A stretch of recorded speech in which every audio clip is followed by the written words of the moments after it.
Good morning, everyone. Welcome to the Thursday, April 23rd, 2026 Commission meeting. I'd like to call this meeting to order and have a roll call. Commissioner Marquardt. Here. Commissioner Matherly. Here. Commissioner Burrell. Here. Can I get a motion to approve the agenda? I will make a motion to approve today's agenda. I'll second. All in favor? Aye. Aye. Okay, we'll start with our new business and by doing our presentations by local entities requesting FY27 Community Service Grant funding. And our first presenter will be COPE. Veronica?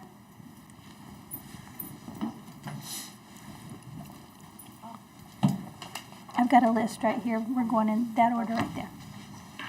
Good morning, Mayor. Good morning. Yes.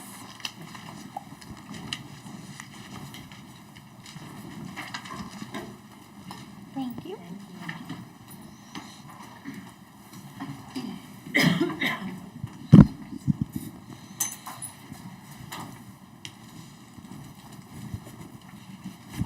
Good morning, Madam Chair and Commissioners. Thank you for the opportunity to allow us to speak today. My name is Veronica Gutierrez. I'm the Executive Director, and along with me is Crystal Silva, Hi. our Safe House Director. We represent COPE, the Center of Protective Environment, as I provided you with a brochure and our business card. We have been serving Otero County and the surrounding communities for over 4 decades. Can you I'm gonna pull? slide that up, yeah, just a little bit. I don't think they can hear you. Hello. Do you need me to start over? Is she good? Can you hear her? Okay, yeah, you're good. Go ahead. Okay. So as you are aware, COPE exists for one purpose, and is to provide safety, stability, and a path forward for individuals and families impacted by domestic violence and sexual assault. Every day in our beautiful county of Otero, our team responds to individuals in crisis, people who are not only facing the violence, but also facing homelessness, trauma, and significant barriers to rebuilding their lives. Without immediate intervention, these situations often escalate, impacting not just the individual, but our entire community of Otero County, which is very large. At COPE, as you guys know, we provide 24 hours of crisis response and safety planning. We ensure that our victims in Otero County have a place to turn at any hour, whether it's day, night, weekends. Safety is not just a service, it's the foundation of everything that we do. When someone in Otero County reaches out to us, we assess the danger, we develop a personalized safety plan, and we coordinate with our local law enforcement when needed to prevent any of the harm that could further come from that. We also provide safe housing through our emergency shelter and transitional support services. For many of our individuals and families in Otero County, this is the only safe house they can go to. Without this option, victims often return to unsafe environments or they become unhoused, both of which increase the likelihood of repeat violence in the home, emergency room visits, and law enforcement intervention. As you are aware, we provided counseling services to victims that stayed with us in our safe house. We delivered all of these services by licensed professionals to address the deep trauma and the trauma that was caused by all of the violence and abuse. This is critical not only for healing, but for breaking the cycle of violence. When trauma goes untreated, it can lead to long-term mental health challenges, substance use, and increased strain on our local healthcare systems. COPE also provided legal services this past year with the funds that were provided to us in shelter, including assistance with protection orders, court advocacy, and direct representation. In a rural community as ours, access to legal support can mean the difference between ongoing danger and lasting safety. Our legal team works closely with the courts and law enforcement to ensure victims are protected and their rights are upheld.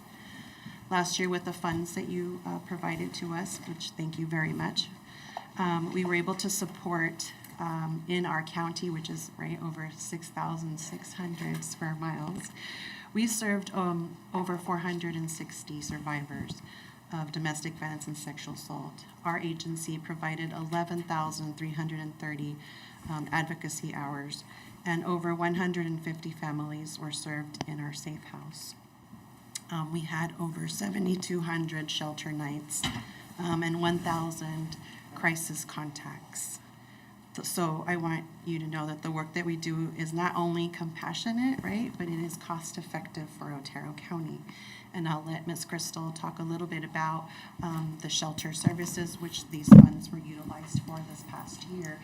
And not just what I just told you guys about, but also in safe housing. Good morning. I just really wanted to reiterate that Otero County is so large.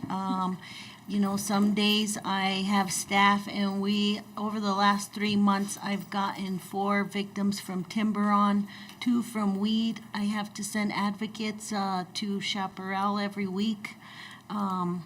Really, our county is big.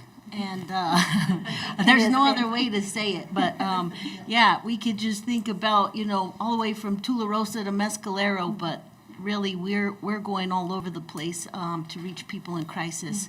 They're having domestic violence troubles. So I just really wanted to highlight that. And without these services, right, because we do have 3 vehicles and the staff go and they pick up, they advocate, they go to the hospital, they respond to law enforcement as in our large county, they are there. But without these services, right, law enforcement would face repeat calls for domestic incidences. The hospitals would see higher rates of injury-related visits and trauma care needed. The courts would experience greater strain from unresolved or escalating cases.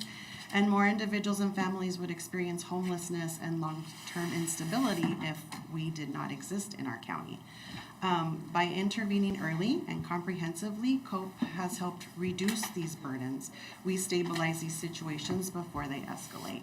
We support survivors so they do not have to rely repeatedly on these emergency systems, although we're good with them because we collaborate very well with our local systems. And we contribute to a safer and healthier community overall.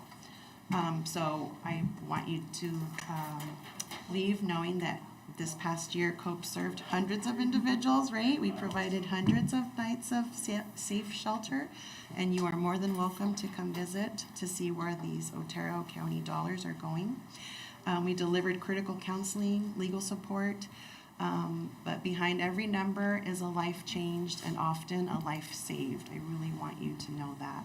The reality is that when victims have access to safety, counseling, legal support, housing, so pretty much COPE, they're far more likely to regain the independence, maintain employment, care for their children, and contribute positively back into our community. So COPE is not just a service provider, we are a partner with our county, with public safety, with public health, and we're community stability. I'm very grateful, as Crystal's very grateful, for the support of Otero County, and we ask that you continue to invest in these essential services. The cost of prevention and support is far less than the cost of crisis and the consequences.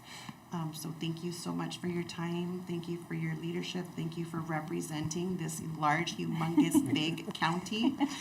Because your commitment, Ms. Barella, Ms. Marquardt, and Mr. Matherly, is to the safety and well-being of our community. And I bet you can't do it without COPE. Mic drop. Thank you. And that's all I have. If you have any questions, please feel free. I don't have any questions. Questions? Nope. No, I'm good. Thank you, ladies. Thank you. Thank you for Have a everything. wonderful day. Thanks. Oh, and this is Jenny.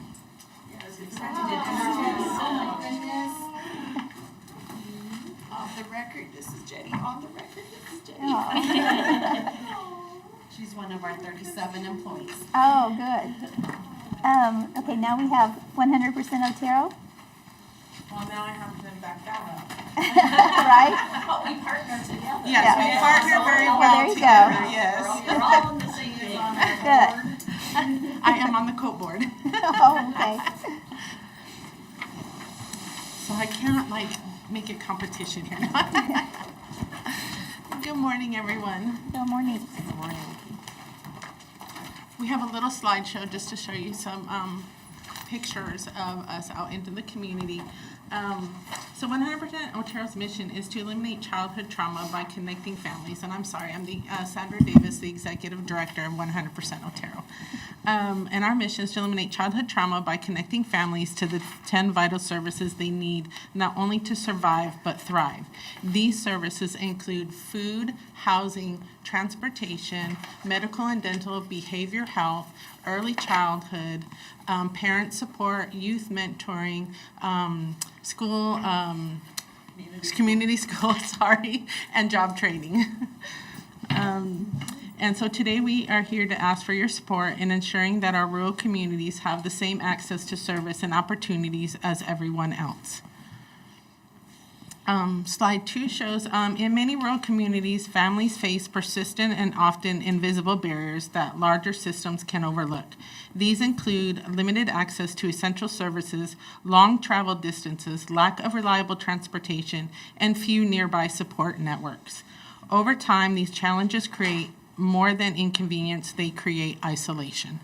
And when families are isolated, it becomes significantly harder to access timely support, resources, and early intervention when challenges first arise. So this picture here, our limited access, we received $23,000 in clothing, toys, and books from Saving Our Children.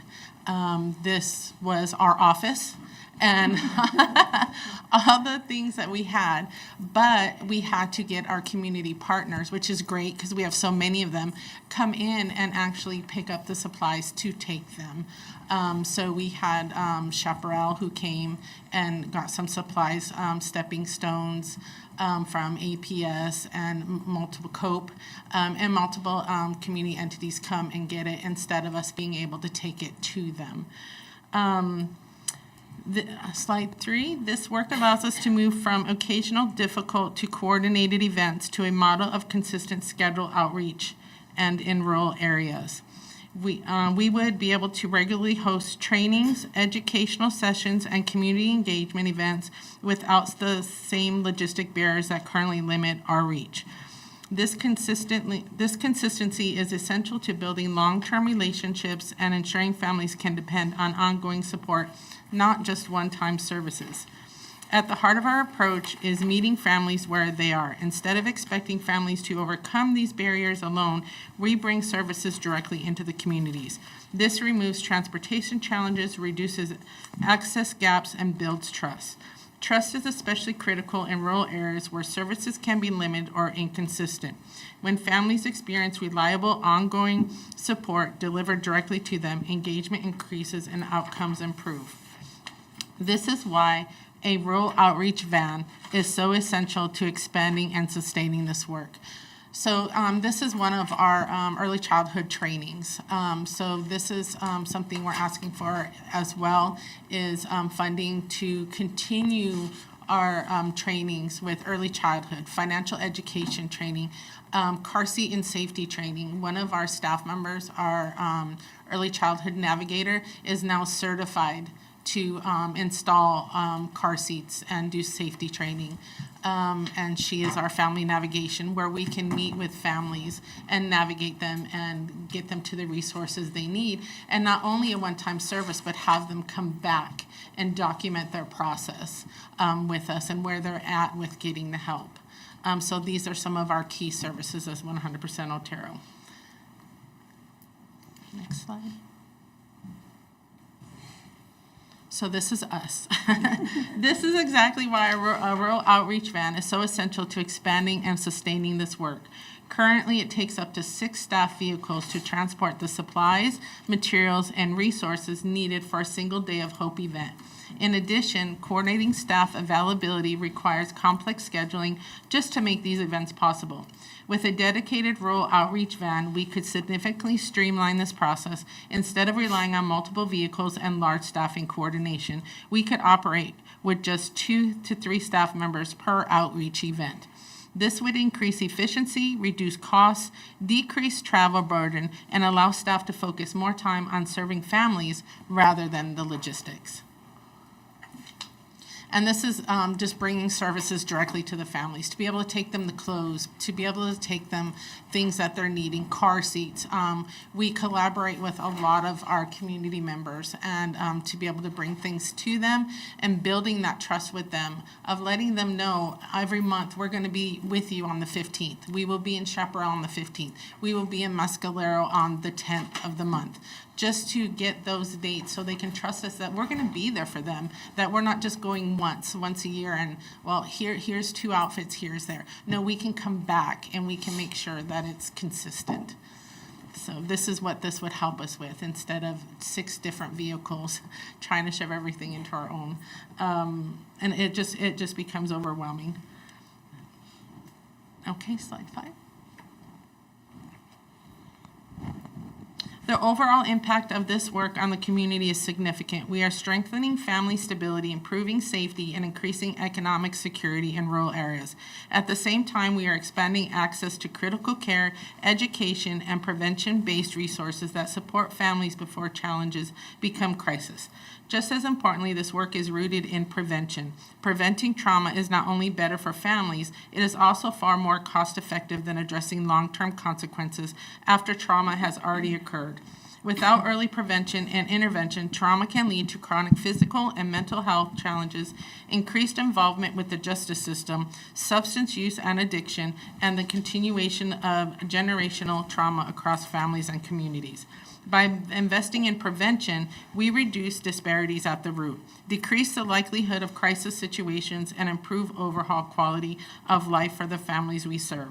At the core of the work is simple belief: no family should be overlooked or left behind, regardless of geography, distance, or circumstances.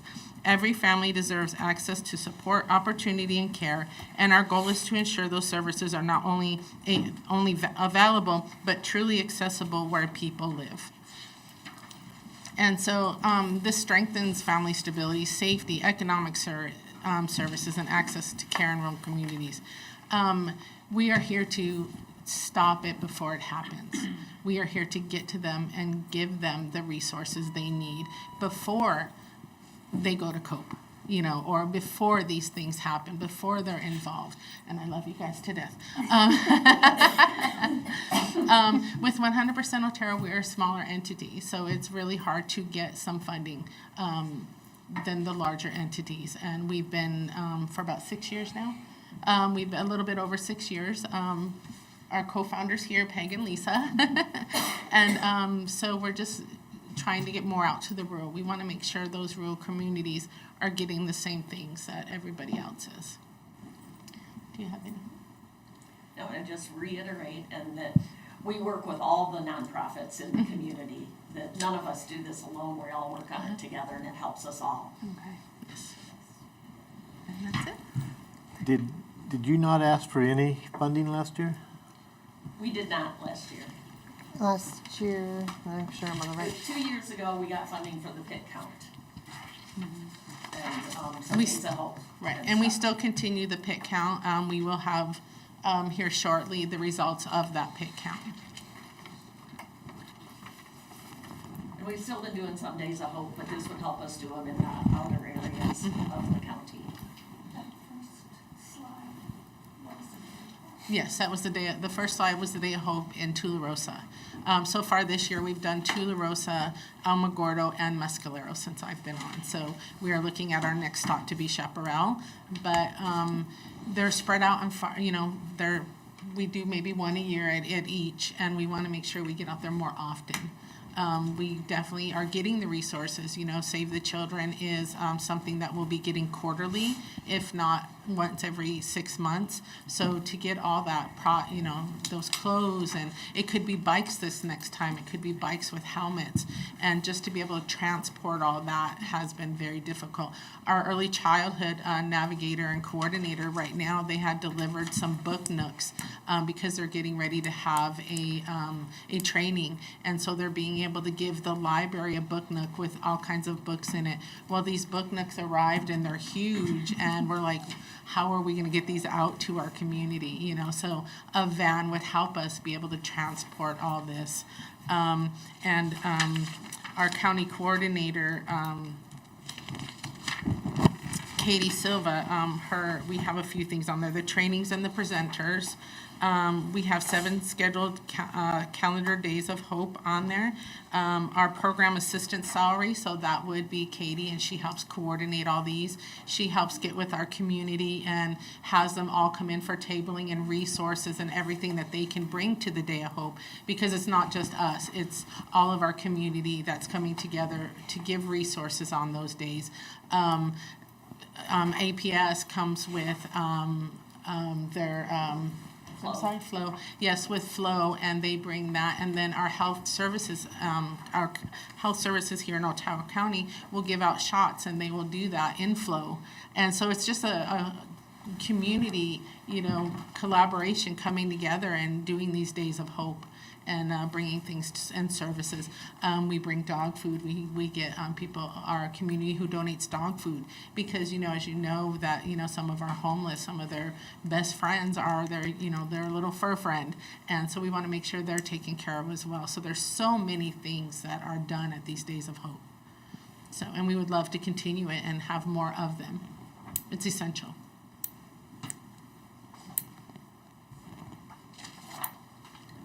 And I think that's it. I can remember your very first meeting. Before I was a county commissioner, going to that meeting, can you imagine what it's grown into today?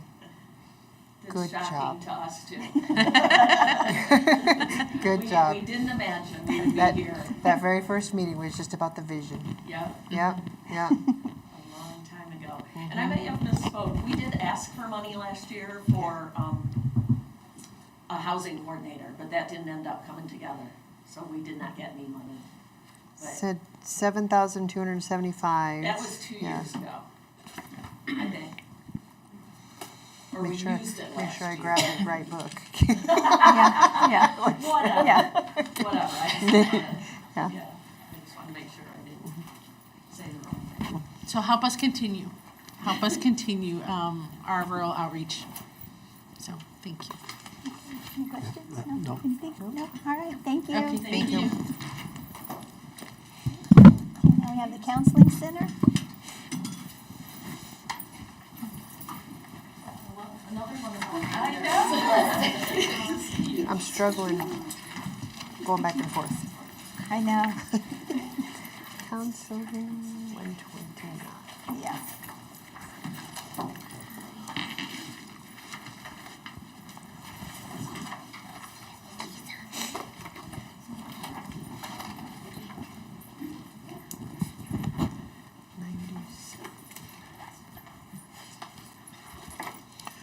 The counseling center, the CAP and home, that's two of the same one, right? Yes, sir. I was pretty sure it was.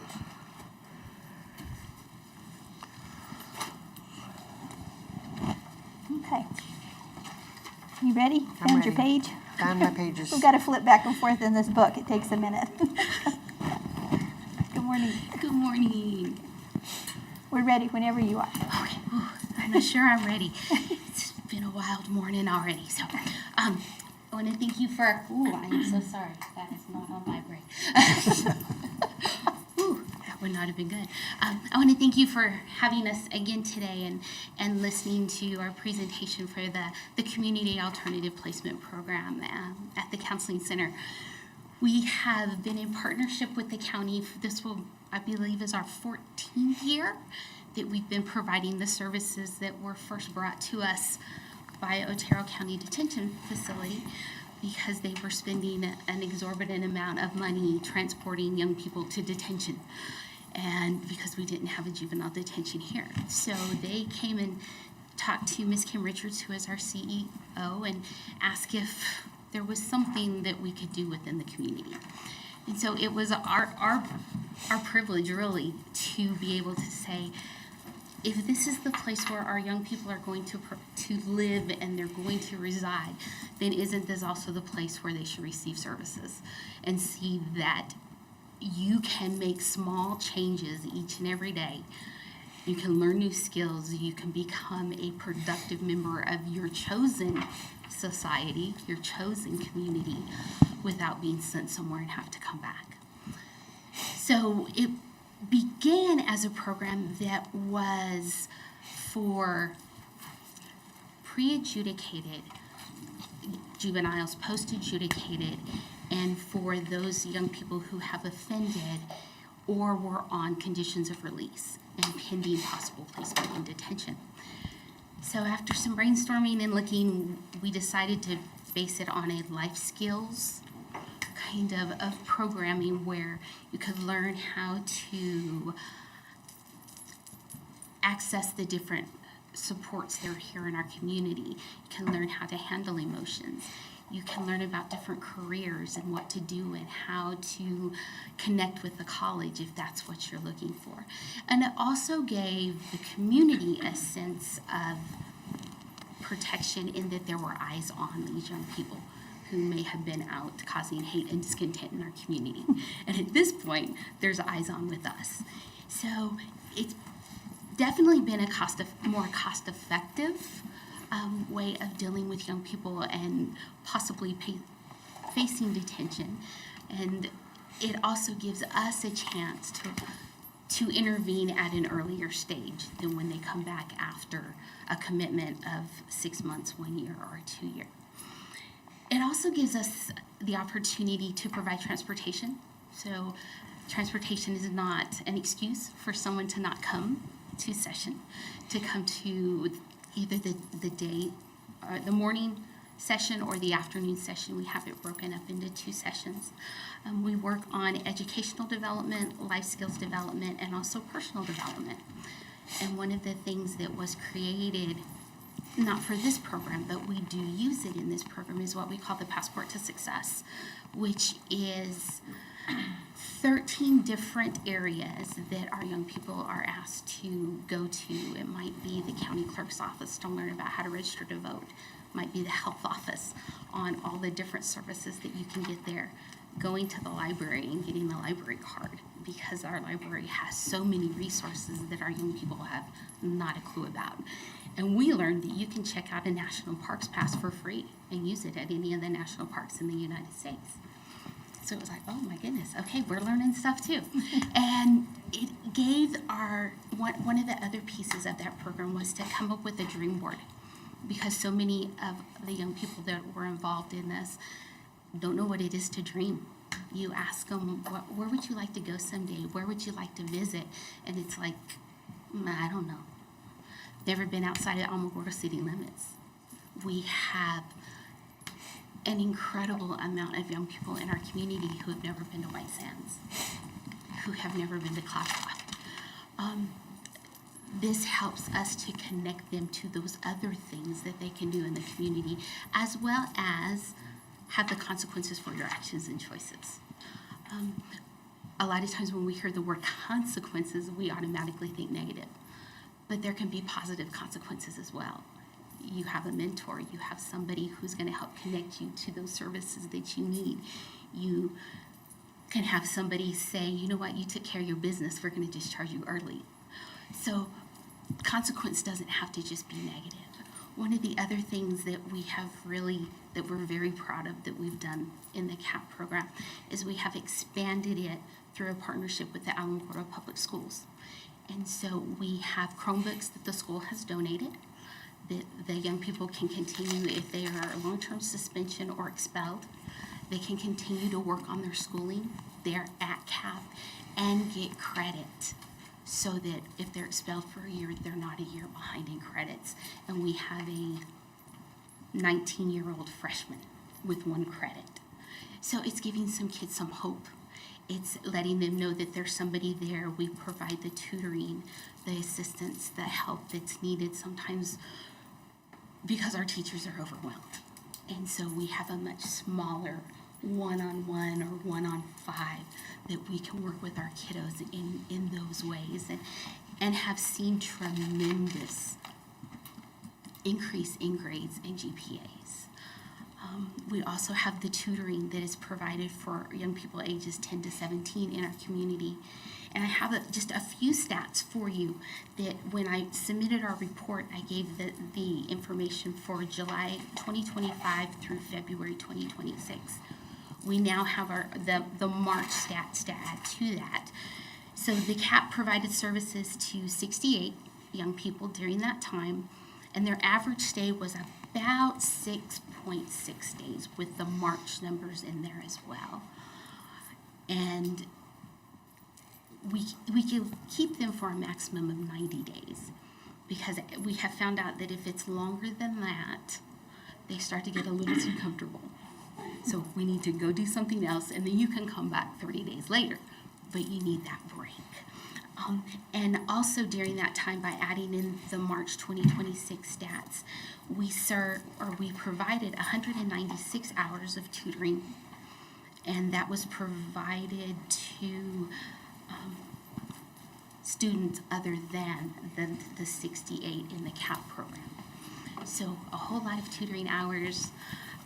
Our tutors are amazing, very, very knowledgeable in what they do, but so laid back, and they'll get frustrated, and can explain geometry to somebody where they understand it, which is really nice. So we're just excited that we're able to provide this, and we want to continue to provide it to our community, because we see it as very much needed. After COVID, we're just now starting to see some of our COVID babies come into school in kindergarten. Learning styles are totally different and have a much harder time reading facial expressions, because they saw us all like this, and all they saw were our eyes. Our teenagers are struggling with not just comprehension, but also with focus. And so we have a chance to work on that with our young people who have been referred to the CAP program. And we have a great team back there who works with them. And if one is struggling, somebody else can come in and help. And so it really is a team approach. And I think the greatest reward that we receive when our young people get done, they take care, they move on, get to return back to school. But for us is to have a young person come back a year or two later and say, hey, miss, here's my graduation announcement. That's when it makes it all worthwhile. So I thank you for your time. Do you have any questions? I think I'm good. Any questions? No questions. Okay, thank you very much. Thank you. Thank you for all you do. Oh, thank you. Okay, Zia Therapy.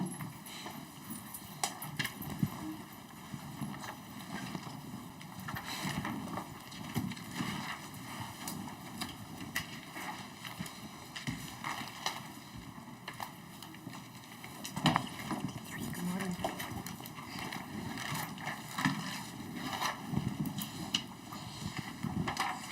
Okay. Hello, Good morning. my name is Paige Spann, and I'm the Chief Financial Officer at Zia Therapy Center. My name's Kim Cox, and I'm the Z-Trans Director. Okay. Let me start with just a little bit of the thing. Yes, please. So I'm going to start with just a little bit about our program and everything, and some updates. I do have some schedules and everything we can hand out. Our Route 10, which is the Alamogordo main route, is doing really great. Our Route 20, which is our Alamogordo, we're calling our supplemental, that goes out to the Rocket City, and it is currently going out to the golf course. It's doing okay, but not super great, so we are looking at maybe making some changes starting 1 July, and have that route take over a couple stops off of Route 30, which is the one that goes to Ben Archer, Three Flowers, and out to Holloman, taking that timeline out of that so we can go out and hit the VFW off Route 30. But we've had interest in Bulls Acres and Dog Canyon. So the Route 20, the yellow one, would go from Rocket City all the way down to Dog Canyon, and then come back up through town and drop off and go back up to the Rocket City. That's the main changes we're hoping to make starting 1 July. The Route 40, which goes to Las Cruces, the ridership's been doing really great. Last month we had 540 people on that route. A and B for 50, going up to Mescalero and Mountain Gods. Both of them are doing spectacular. Our door-to-door para in town is doing great. It's always fully booked, trying to get everybody to their appointments. And just to explain our numbers, when we look at numbers and stuff, last year at the end of August, we had to stop providing service to Ruidoso because we couldn't get enough drivers up there. We were running what we needed 7 drivers for, we only had 2, so we had to stop that program.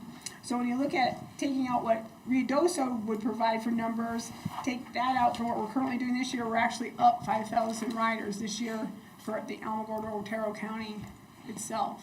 So all in all, Z-Trans is doing really wonderful. We currently are fully staffed with 18 drivers and 4 office staff, and we're running Monday through Fridays. And that's all I have. Another change we made this year was we went fare-free, and I think that's also helped our ridership. The community was very, very excited about that. So, this year we are asking for a slight increase. The increase is due to vehicle maintenance. Vehicle maintenance has risen drastically, and also driver salaries. We are fully staffed now, which means we are paying more salaries for sure. So this year we're asking in total $83,230.46. The orange route is $31,670.46, and our regular route within Otero County is $51,560, which is a little over a $5,000 increase from last year's request. Where does the orange route go? Las Cruces. Okay. Yes. Do they still go and drop off at the one central, right on the other side of the mountain there, and then they get picked up over there? Or do you take them all the way down into town? We go all the way We into go all the way into Cruces. town, yes. Can I bring you up a schedule and stuff? But yeah, I can name the stops and everything. We go all the way to the main transfer center for the Roadrunner. So we stop at both of the main hospitals over in Las Cruces, both of the universities over there, and then to the main terminal over there in the city limits and everything. Okay. And then we have the stops in the county coming back, going in and out of the town, we stop on the county on the Frontage Road. Okay. Anything else you'd like to know?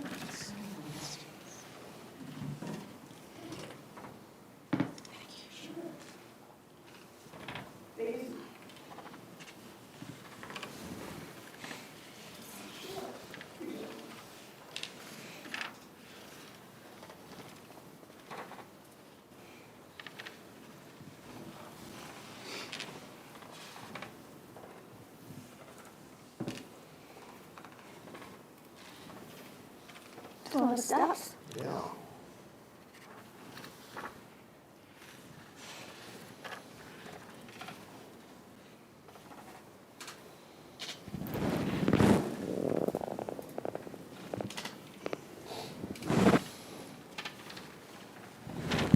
So you don't charge anybody anything to ride them now? Okay. Not even the paratransit that goes to their home, picks them up if they're medically disabled or anything, you take them to their doctor's office and charge nobody. Okay. Yeah. Do you get tips or anything, or you No. don't do any of that? Okay. Okay, any questions? Nope, that's it. So going to free also caused a little bit of problems with the businesses not wanting some of the people that were being dropped out there. How has that been corrected? In Tularosa, with the mayor's help and everything, we have, for her request, we dropped it down to 2 stops into the village of Tularosa, going toward Mescalero. That has helped considerably. They can still catch it coming in toward Alamogordo at all of our locations, but going out, we just have the Fresno stop and the Cherry Street, we saw the far outside part. The ones in town, we've had a couple stops up there, people at the fairgrounds stop. We've had a few issues with, the police have been right there when we called them. They've been trying to take care of them. Our hardest issue is we don't allow any alcohol in us at all. Not just, we don't even allow closed containers anymore because that's become an issue. They pop the tops and then that starts problems. So now they are pouring out their alcohol and but we can't take the empty containers on the bus, right? That's a liability for a driver getting pulled over. So that's become a little bit of an issue and stuff. But for the most part, it's cut down. I'd say try the problems down at least 50% right now. Okay. So yeah. And Rocket City was there for a minute saying. They were kind of sketchy for a little while. Since it's not the main transfer center up there anymore, we stopped at the fairgrounds instead of the Rocket City. So everybody comes in from Mescalero comes to the fairgrounds now, and our yellow route meets at the fairgrounds and then goes up to the Rocket City. So we're getting employees that are going through town on the green and the yellow going up there, and not all the people coming back down from Mescalero are not automatically going up there. So it's cut down. They're not having any issues with us right now. So right now, the fairground stop is our hardest stop we have. But we're close to the sheriff's department. They're right there. So we're kind of looking at that. I see you guys there all the time. Right. Yeah. Yeah, and that's one of our issues we really have to come up with is a more defined stop, right? Because like put our passengers off in a safe zone. We're stopping at those yellow poles that surround, keep the fire hydrant safe. Well, we're also using that to keep our passengers safe. We pull up with our passenger door to those yellow poles that surround the fire hydrant. So we're wanting to put a sign and stuff like that. We don't want to put up a shelter because it'll just encourage people to hang out there. But we're trying to figure out where we want to put our poles since we can't put it at the fire hydrant and everything. So we're working with the city on that right now, so. And you don't have anything that goes south to Chaparral, right? No, we do not. No. What does that look like when you go through the checkpoint on Highway 70? I'm assuming you have to pull over. We stay in the lane and we let them know if we have people on board the Alaskas and then they board and they come on and check everybody's ID and everything. And then we have the folks that if we have someone that we suspect of any issues, that we have said with them that they will definitely do a little more research, bring the dog on board or anything else with us and stuff. We've got a very good working relationship with Border Patrol now. Good. Okay, anything else? No. All right, thank you. Thank you.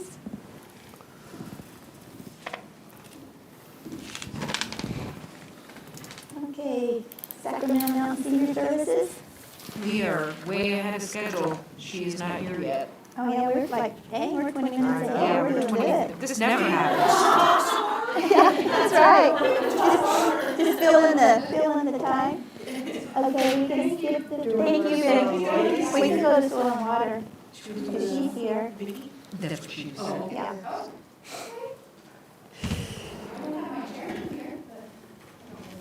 Just wing it, Vicky. I've been doing it so long, I should be able to. You have it in memory. I'm not till 1:45, so I'm. Oh, you're really out of order. I would sit and listen. Oh, there you go. 2:39.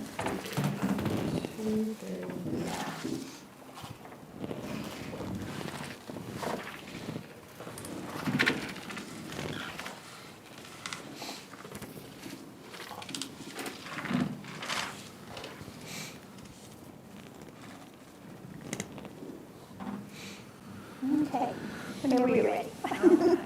Vicki Millman, Otero Soil and Water Conservation District. Good morning. Good morning. And I'm supposed to have Tom Ward here from Moral Support too, but okay. We kept the budget the same, knowing that there wasn't, we're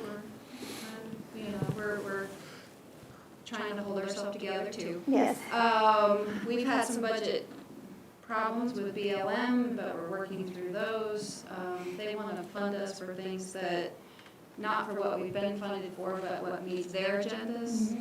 So we're trying to take their money, but still see if we can't get more. Yeah. Not sure if you remember, but I have 3 watershed dams Yes. that are being discussed a lot. So the public meeting was up. I didn't get to attend that. I was studying for my CBO exam. But I heard that there were some questions regarding the whole decommissioning and who's responsible if the dam fails. And we're going to have to figure that part out for all our sakes. I will be attending the Dam Owners Conference in a couple of weeks. They're going to be the chief, bureau chief. They're going to talk about operation and maintenance and things, and maybe see if we can get kind of a better idea on how we're supposed to take 70-year-old dams and turn them into something that's meets code.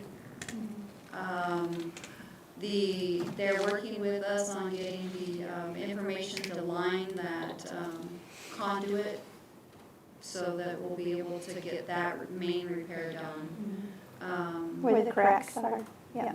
We won't be able to probably handle the funding on that one. We probably need the county to be fiscal agent just because that project will be large.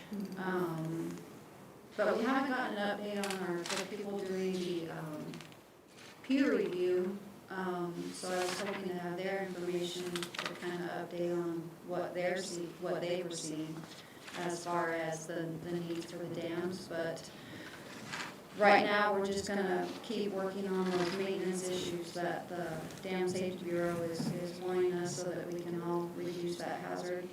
I talked with, Matt after the commission meeting about doing that, exercise. So, we're gonna plan that in June before monsoon To season make sure those hits. alarms are working. And, probably have Colt go up, set off the alarm, and then have it get a hold of Matt so that Matt can then send out. And it's, the tabletop exercise will really be what happens when so it's more of letting Matt know so Matt can do his thing and making sure that dispatch, everything follows through so that should we have an event, everyone's prepared to make that next call. Right. Can you send out a practice text too? Mm-hmm. This is just a test, like the Yeah. rainbow thing on the TV? Yeah, I think the alarm will notify Matt. I know that is way back. The alarm will notify Matt of emergency services and he'll contact dispatch. And the dispatch does their thing with. And it'll say this is a test. Yeah, we'll have it set up to be. And actually, it's kind of funny because when you call into that, it says, this is the Curtis Creek Dam. And, you know, that's how it announces. So it's kind of, you have to prepare people for that so they don't think it's some kind of a joke or, Right. you know, and just hang up. It's like, the dam's telling you I'm fixing to breach. So, you know, it's not a joke. Run for your life. And we can probably, I know we can. We can change the wording on that one should we find something that would be easier to recognize, but that, I mean, it's Curtis Canyon. I'm Curtis Canyon. Hi, this is Curtis Canyon Dam. I'm failing. Yeah. Becky sent out. Yeah. So we're really wanting to get that done in June before the actual any type of storms hit up Yeah. there. I'm glad we didn't have a whole lot of public get confused about the public hearing where we didn't have, where we're decommissioning. They talked about eminent domain, just taking properties, and we don't do that. Mm-hmm. So it was, Well, and those dams were originally built to protect the agriculture growing below, not houses. And now so many people have moved in up there. Now it's an issue of people living there. Mhm. So they're, and we can't change the hazard class because of that. All we can do is maintain the structures so that they keep functioning until somebody has a couple $100 million they want to just put in some just nice structures. throw our way. We'll just keep maintaining those and public awareness, making sure that people know that in the monsoon season, there's dams they can fill, and it's just going to take, it will take one big storm, but it could happen. Yeah. We're doing weeds right now. We've got the Cody's out there spraying right-of-ways. So we've got the African here, the knapweed and that being done. And then I've got the drone mapping, working with my project and your project to get that done.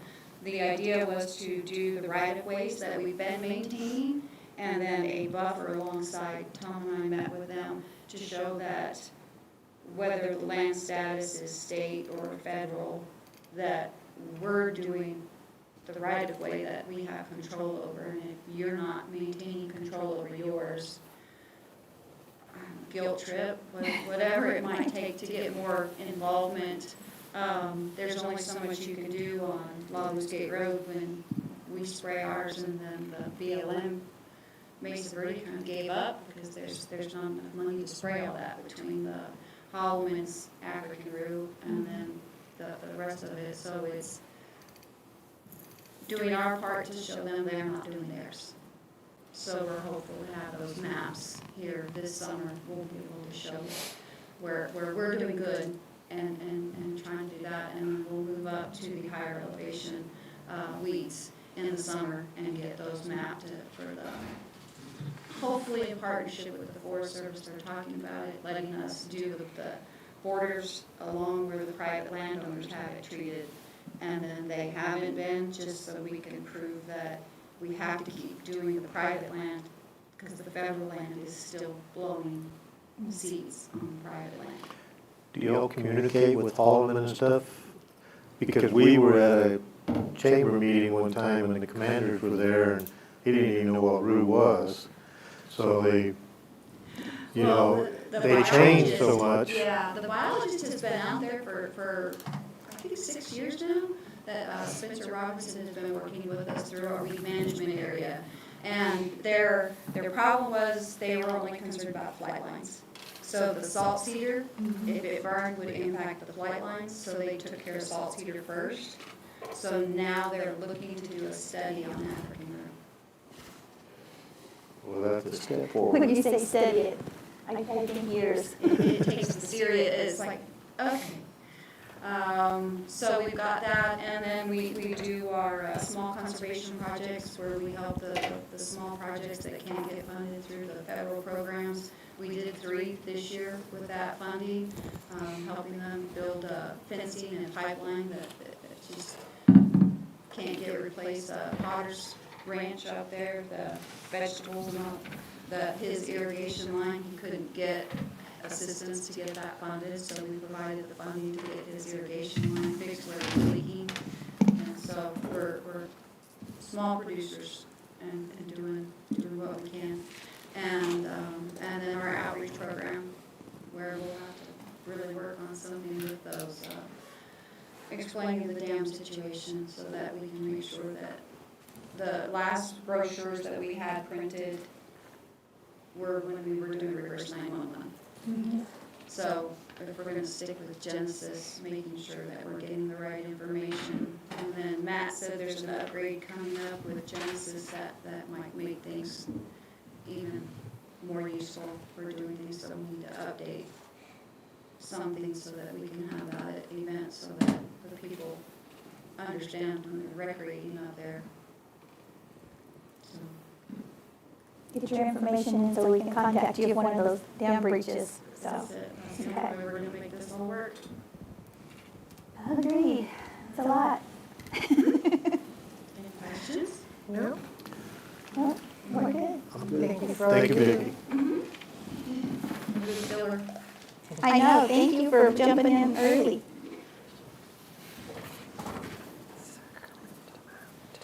Okay, so now do we have Sacramento? 261. Yes, Chris is here. Oh, no, that's the other Sacramento. We have Sacramento Engineering. Senior Center is with the senior center first. Oh, are they here now? Oh, okay. Yeah, she's here, so, yeah, 261. okay.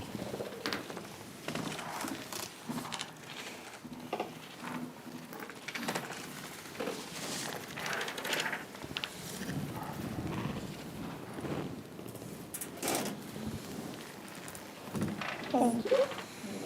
Thank you.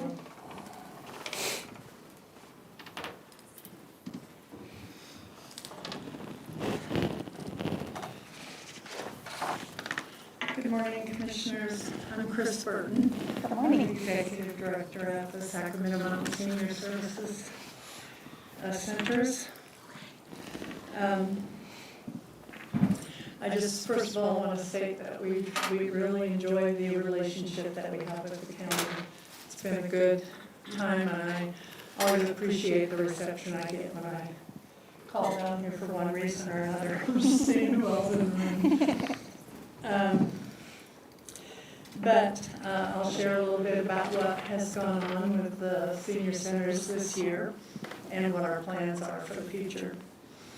For 36 years, we've been working up there on the mountain to provide home-delivered meals and homemaker services. We do congregate meals, chore services, transportation, and assisted transportation to seniors in the rural areas of Otero County. We also take care of people who are under 60 if they have a spouse who is older. Last year, we provided over 12,000 home-delivered meals. And for the people that are within 1 hour of the center, we provide hot meals. But if they're farther than that, we give them frozen meals. Many of the meal recipients are in their 80s or 90s. They live alone. I was interested to hear our new leader at AAA said he was amazed when he came into his job. He said, I thought all senior citizens had family members that took care of them. And what a surprise that no, they don't. Anyway, so like I said, we provide frozen meals to Tiburon, Sunspot, Weed, Sacramento, Pinion, La Luz, and La Reseda Canyon. This year we've had to increase the routes that we have to 2. We only had 1 route for the hot meals in town. But we've increased the numbers and the distance away since we need to keep it within 1 hour. The meals for the homebound seniors are almost always delivered by volunteers from the community. Our volunteers give us the opportunity to see that the seniors are okay. A lot of times they're not met at the door, so they have to bring the meal into the home and they can see kind of what's going on in there. And so recently one of our volunteers who goes into this senior's home to deliver meals, asked her for permission to take her 2 little Shih Tzus to the dog groomer because they were all dirty and their hair was matted and everything. So she took them to the groomer, and the senior was just thrilled to get them back with their hair all cut. They were all clean and looked cute and everything. So those are some of the kind of things that the volunteers do, and that's why they're loved by the people that they take care of. We also have homemakers that provided 845 services last year. Most of the homemaker recipients are homebound and can't do housekeeping chores. And we have 1 full-time homemaker and some staff who will, after work, go in and take care of a home. We also have a chore program that includes bringing in firewood and pellets so the seniors can stay warm, shoveling snow and ice off walkways, raking leaves, and some light repairs. Just like the home delivery person and homemaker, the chore person may be the only person these people see that day, or sometimes it's quite a long time before they've seen anyone. We provided 143 chores last year. Congregate meals are provided at both the High Rolls and Cloudcroft centers, and I put a picture on the form of those 2 centers.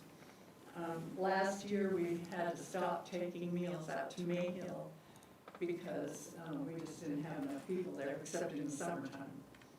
So what we're doing right now is we send a van over to Mayhill, and if people want to have a meal, the van brings them over to Cloudcroft and they eat over there. We provided 9,500 congregate meals last year.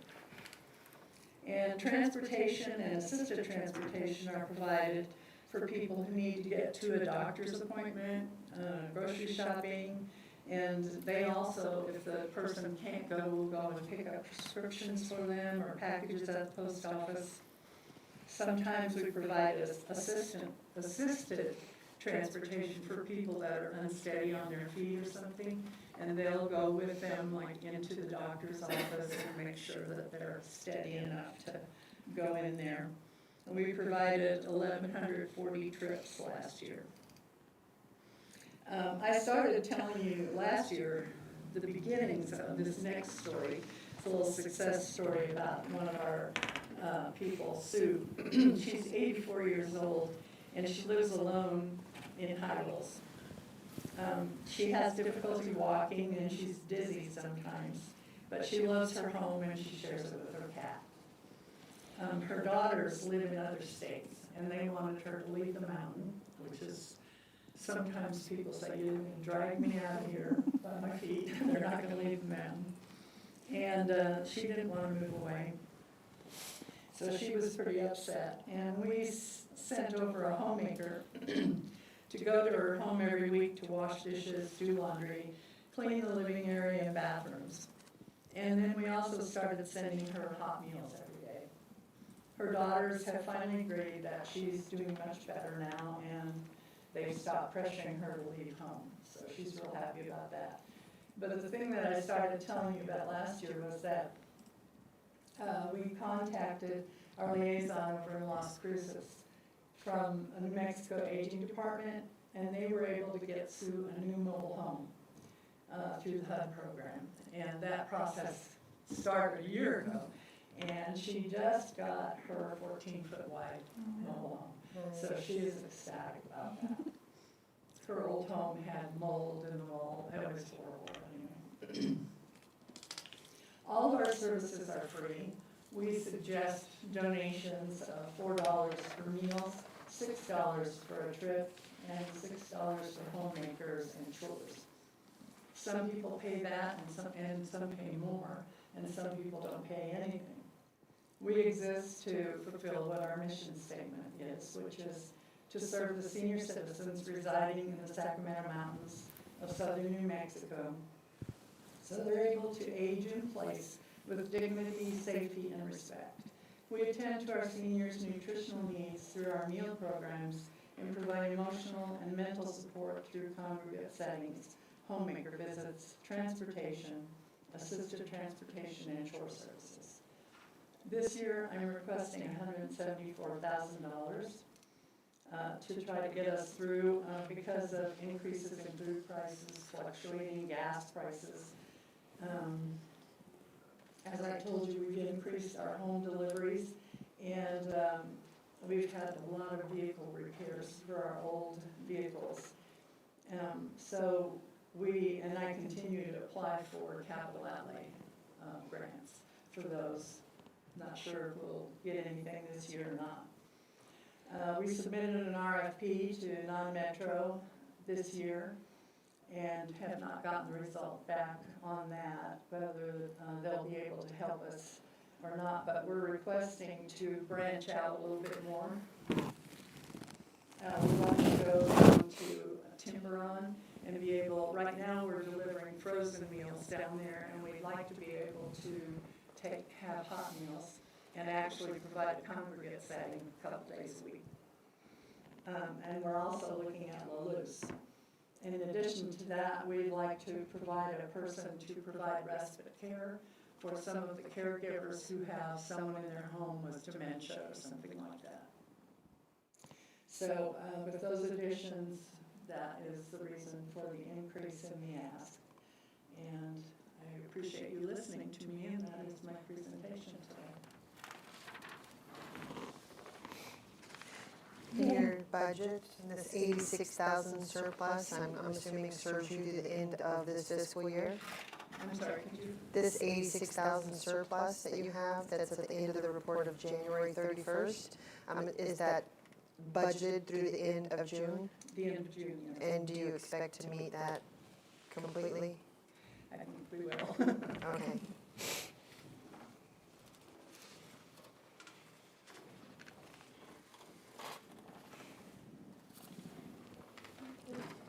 Anything else? No? Okay, thank you. Thank you. Thank you.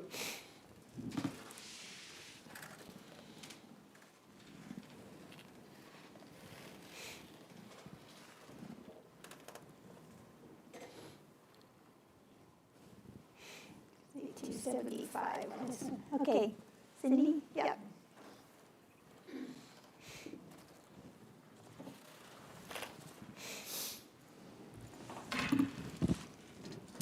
Hello.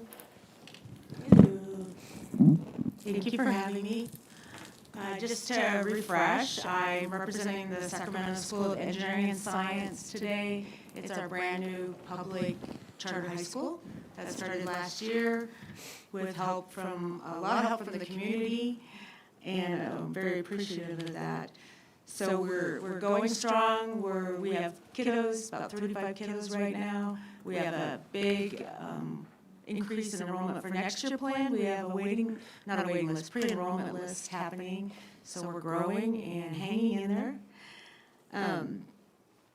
The kids are doing real good. They've just done a robotics competition, which they did real well in. We have esports, we have some art clubs and other clubs that the kids are starting. But what we don't have, well, we do have, we have a dirt lot outside and back with a kind of makeshift basketball hoop out there. So what I asked for in my grant request was helping me build a dedicated basketball court area for the kids in the back of our school area. And that would give the kids a chance to do some outdoor physical activity. Right now, our PE is mostly virtual reality PE, or like I said, playing outside in the dirt. And as you know, having PE courses really helps the kids, and getting outdoors too, it's going to help them. Our kids are very united and help each other and work together, but this will help build some teamwork for them as well. And I also asked for a good basketball court with fencing and lighting, so they can play during the winter hours too and make it nice and safe. So the estimates I put in there, I've never done a basketball court, so I did some research, and those are the best estimates I could come up with. I know it's reimbursement, so that'll work out just fine. And we're also going to look for some community support, maybe helping with some in-kind installation of some of this, so that might alleviate some of the costs as well. So I'm just asking you to invest more in our students and help us put this basketball court out back. I was going to tell a funny story too, because I heard the earlier ones. Sacramento, I sometimes second think having that name for our school. When we hired a publicity company just a few months ago to help us, we started getting parents inquiring about our school from Sacramento, California. So we knew we had a problem. But anyway, that's our name, we're sticking to it. It's a good name. Any questions?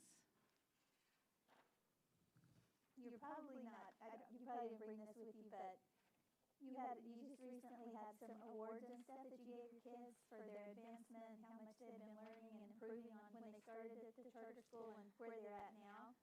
Those were amazing. So I know you probably don't have them with you, but I was really impressed with that. Yeah, we need to publicize that a bit more, I think, because the test results have been real good. I don't know if you guys know, we offer a lot of after-school tutoring. We have short days on Friday, we offer tutoring as well. We're almost a year-round school, so about every 5 weeks we have a week off, and we offer intense tutoring there as well, because we're seeing kids come in with that need help in math especially. And they help each other. There's some peer tutoring going on. It's really neat. It's awesome. The only price we have for your basketball courts is the picture? Is that? I don't see that. So I'll explain that. The picture was a project we had that one of the classes do where they went out and Right there. they did some estimating and they had to put a project together. How would your dream yard or how would your school look if you could have anything you wanted? Some of them were pretty wild, but probably more than half really wanted some outdoor physical activity space. Did you find my estimates? Okay. Any questions? Okay. You guys are easy. Okay, thank you. Thank you. Appreciate it. Okay, Timberon? Okay. Do we want to, you guys are here from MSU, do you want to go ahead and go? Do you want to go without them or wait? Okay. Here, Crutch is coming.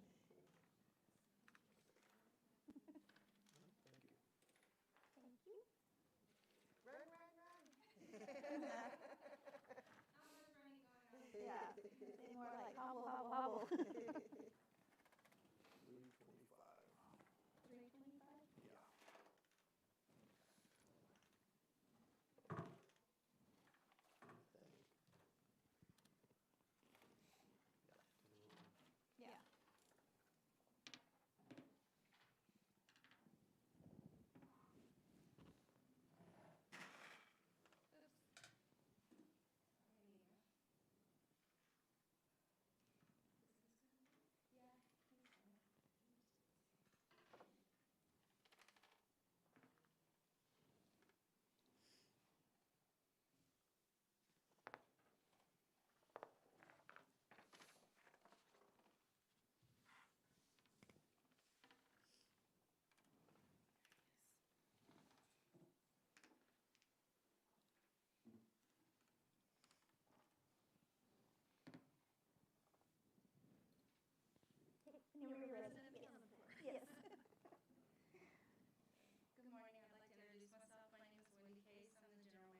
funds will offset the growing cost of disposal services. They'll provide park improvements. They'll leverage the Colonias grant application, which is in progress, to expand solid waste disposal capacity as the required 10% match for a $120,000 grant plan. Design and construct a solid waste dump site, doubling our trash collection capacity. These funds will also support a full-time employment position to monitor the convenience side and support administrative costs. Ultimately, we seek partnership with Otero County to improve the quality of life for all Tiburon residents and all those that come to Otero County and use the Lincoln National Forest as recreation and hunting areas, as well as those Otero County residents that live in adjacent areas that utilize our solid waste management facility or are not financially responsible for the service. Hopefully, these improvements will increase property values and therefore create an expansion in population and also the tax base.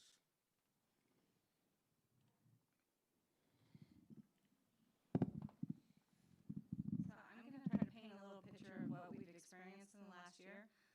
As the former bookkeeper and now the general manager of Tiburon Sanitation, I have been tasked with the duty to manage our budget. One area that I've struggled with has been our trash removal. For the last year, I've been looking at several ways to reduce our overhead. When it came to our trash removal, we were on a schedule that was at the vendor's pleasure. They were coming up 2 and 3 times a week to empty dumpsters, whether they were full or not, and charging us, of course, for removing that.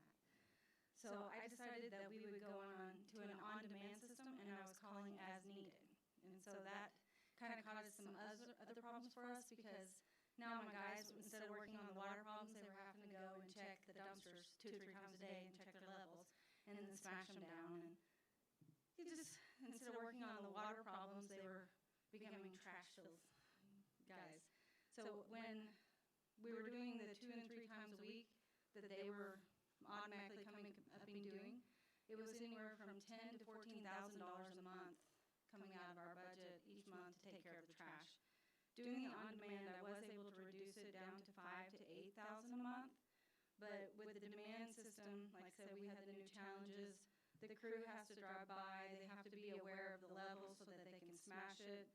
And then with the summer approaching, all of our population is going to probably double in size because our summertime residents are coming back. We have the hunters, the vacationers, the property rentals, and all those masses are coming back, so I'm going to have to increase our our trash disposal. So based on what last year ran us before we started trying to cut back, we're looking at somewhere between $24,000 to $30,000 deficit in our budget just for our trash removal. And we want to be able to keep our area beautiful so that people come and they see Tiburon really is a beautiful place. And it's wonderful for families to come up, picnic, fish at the ponds. I mean, it's a great community place to be. So that's all I have on the trash.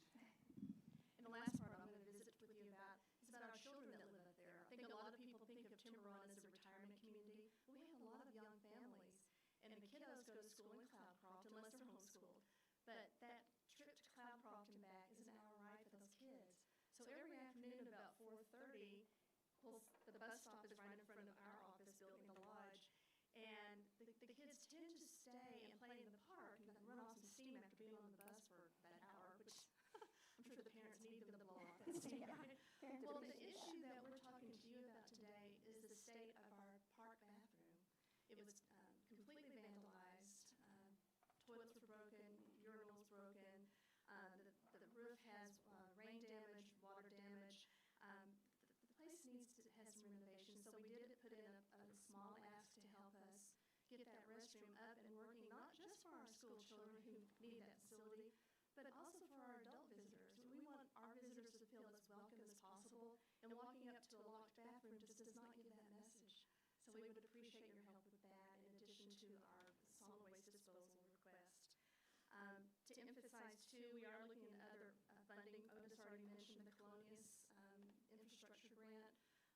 ICIP process is in process, and we're also looking at federal dollars through Representative Vasquez and Senator Heinrich's offices to help us with our water system. But ultimately, we are looking for partnership again with the county. I know that in the last couple of years, we have not sought for or done the reporting for receipt of the community services grant funding, and we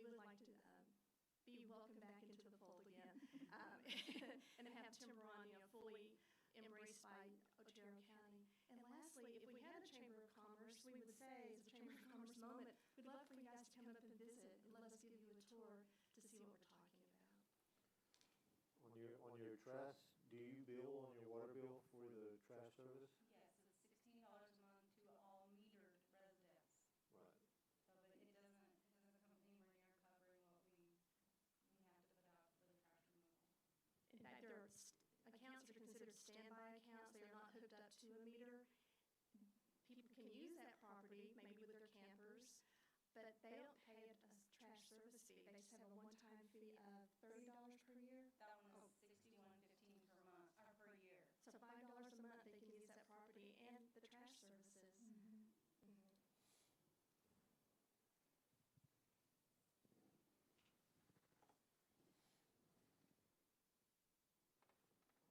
Any questions? Nope. Okay, all right, thank you very much.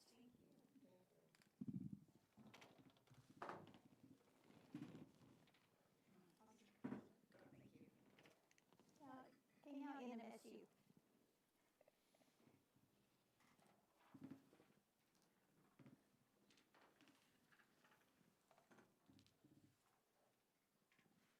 $191. Thank you.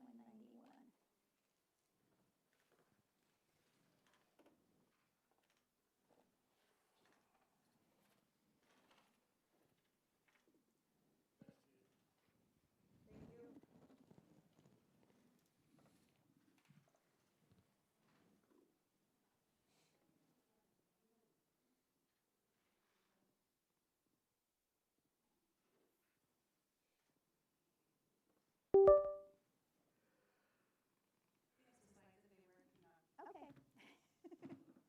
You'll wing it? Yeah.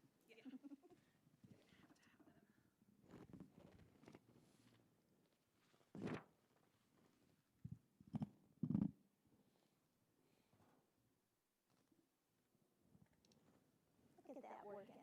Thank you. Good morning. Good morning. Cooperative Extension Service, Kelly Knight, Sid Gordon. So thank you for your time today.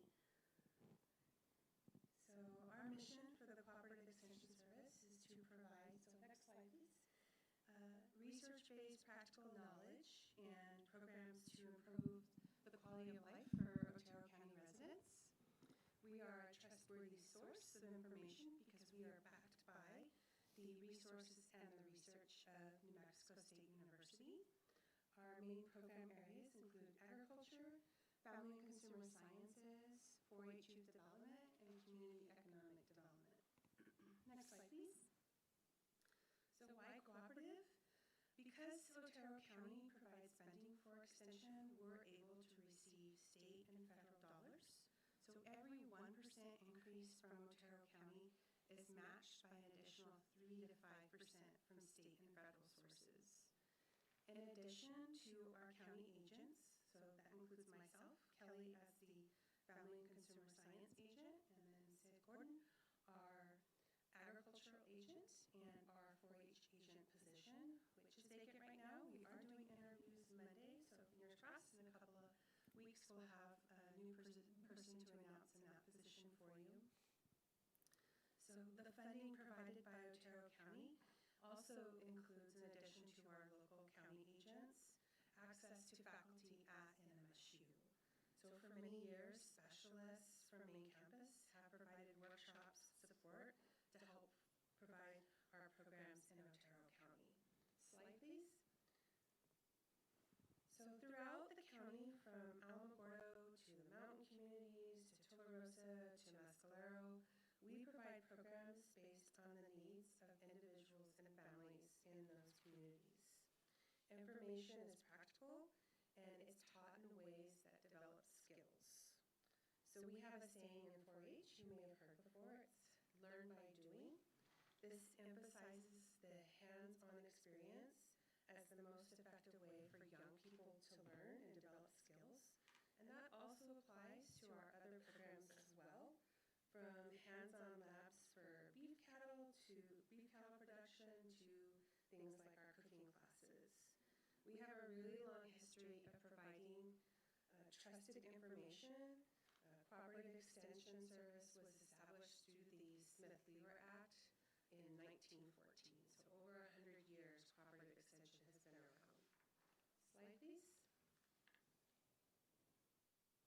some of the programs that we provide include solutions for invasive weed management, how to cope with drought issues, pistachio and pecan production workshops, grazing management programs, livestock production, wildlife management, and more. Slide. In addition, we have taught food preservation, things like canning and food dehydration, food preparation skills. We also help families and individuals through financial literacy, nutrition, health and wellness programs like chronic disease self-management, managing stress to building resiliency. Slide. 4-H has a long tradition of developing life skills and leadership for Otero County youth. The traditional projects that we offer include things like our livestock and sewing, but our programs and our project areas have expanded, and we now offer over more than 200 projects. This includes things like our shooting sports projects, STEM projects, photography, gardening, and many more. We now have 7 4-H clubs in the county. We just this year added a new club that started in Weed. So according to long-term research, 4-Hers are twice as likely to be civically engaged. They're also than their peers. They're also 2 times more likely to participate in STEM project areas than their peers, and they're twice as likely to make healthier choices than their peers. Also, studies have shown that 4-H youth are 40% more likely to pursue college education and twice as likely to pursue STEM program areas. Slide. So our cooperative extension programs, they provide a vital role in strengthening families. We support local agriculture programs and build more resilient communities. So continued funding ensures that these impactful programs remain available to youth and families throughout the county. And we greatly appreciate all of the support that you provide on a continual basis. Well, I always say 4-H and FFA kids are saving the world. Only one that know how to grow their own food and take care of the land. So we're happy to support you guys. Thank you. Guys have any questions? No questions. I'm good. Okay. Thank All you. right, thank you very much. Thank you. I'll see you Monday. Sounds great. Okay. Let's see, Cambry. Well, she's not due till 12, and we're 35 Well, minutes we're ahead. cooking today. We're always behind schedule. I know. It's cold. We're sprinkling the Mondelez on it.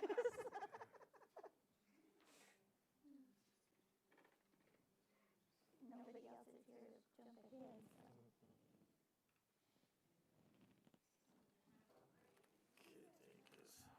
Yeah, we could take a quick break if we wanted to.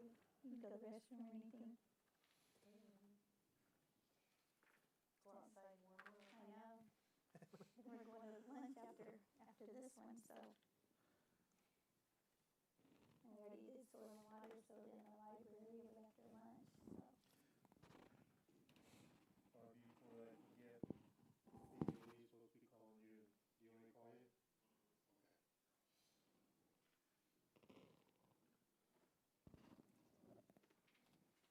They've been griping about that issue down there forever, but I don't know how legally you could do that. I mean, you can't, the state man, the BLM is gonna be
You're up, you're Yeah, up, you Cameron. can come on up. Now, we're running early, so we're cooking this morning. I actually have it written down so it will go fast. Ready to go? Ready? Good morning. Good morning. Thanks for having me. My name is Cameron Seiling. I'm Executive Director of Kids Inc. Child Advocacy Center. Thanks for your time today. Thanks for your continued support of our agency, which is ultimately a support for children and families that we serve both in Lincoln and Otero. For more than 27 years now, Kids Inc. has served Otero and Lincoln counties with one mission. Our mission is improving the quality of life for our children. We work with children who have experienced severe neglect, physical abuse, sexual abuse, or who have been identified as witnesses to violent crime. We provide services at no cost to families, including specialized child forensic interviews, family advocacy, crisis counseling, access to many different resources. Some of those resources are provided directly from our facility, such as clothing and school supplies and hygiene products and gas cards and all of those kinds of things. And then we also work very closely by providing other referrals to many other agencies that we work with in both counties. We are also responsible for case tracking on all of our cases and the coordination of our child abuse multidisciplinary team. That multidisciplinary team, or the MDT as we call it, includes all branches of law enforcement in both counties, and I believe that total is about 14 or 15 different law enforcement agencies that we work with between both of the counties. We are in a very unique jurisdictional area of the state that a lot of other centers don't deal with respect to, we all deal with large rural areas. There's only 11 CACs in the entire state, so we're all dealing with large rural areas.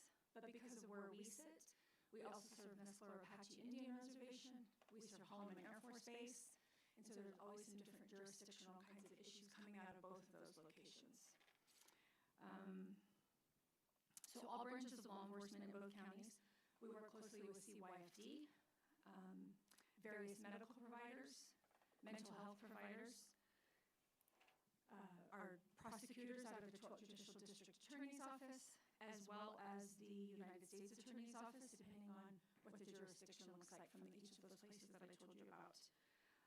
And also other professionals working together to ensure that our children receive a coordinated trauma-informed response. Today, I'm requesting $6,000 to continue to support all of our professional training and our MDT coordination. While training may not be the most visible part of what we do, I think that it's certainly critical to the success of our team and ultimately to the safety and well-being of the children and the families that we all serve. When a child discloses abuse, the response that they receive, both initially and throughout that process, can significantly impact both the investigation and their long-term healing. A well-trained team knows how to respond appropriately, how to work together efficiently, and how to reduce the risk of re-traumatizing those children.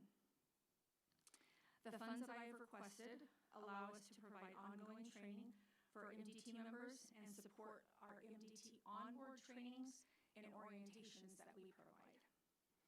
So for the past 2 years, you have provided funding, so thank you for that. And we have specifically used that funding for our regional conference. So we're still recovering from last week's conference. Last week was our 4th annual. We did have it up at the Inn of the Mountain Gods. The first 2 years we did it in Ruidoso. The last 2 years we've done it in Otero County at the Inn of the Mountain Gods. Last week's registration numbers were about 270 people. Attendance fluctuates on a daily basis depending on schedules, presenters, who's going to be there, that sort of thing. We provided training. We had some really top-notch presenters that came from across the state and across the country to come in and provide training. We also had attendees from all over the state, all over the Southwest region. I had federal agents from Phoenix, a large contingency of the El Paso MDT, and then all of the different agencies that we work with. In addition, funding supports the ongoing functioning of the MDT itself, so our case coordination, meetings, development of tools and resources that we can use to strengthen communication and collaboration across all of the agencies that we work with. My personal belief definitely is that when our MDT is strong, cases are managed more effectively, services are better coordinated, and our children are better protected. So your support directly affects the training that we're able to continue to provide. Registration is now open for the Dallas Crimes Against Children Conference. But to put that in perspective, registration for that, it's probably the best one that you can go to in the country. They have about 5,000 attendees every year, and they bring people in nationally and internationally to speak. Our agency goes to the Dallas Conference every year, at least somebody, but registration itself is $895. So to send somebody to that conference, it runs me between $2,400 and $2,500 for one person to go to that conference. So our agencies around here, they can't send many people, if any, to that caliber of training. So what we do is we get some of the Dallas folks and we bring them here. So a large number of the people that present at our trainings, whether we do it at our large regional conference or whether we have smaller, specific, like countywide trainings, a lot of them come from the larger conferences that we go to, just because our agencies around here can't afford to go to those all of the time. I try to keep it short, so thank you for your time, your partnership, your support, and I stand for any questions. I don't have any questions. You?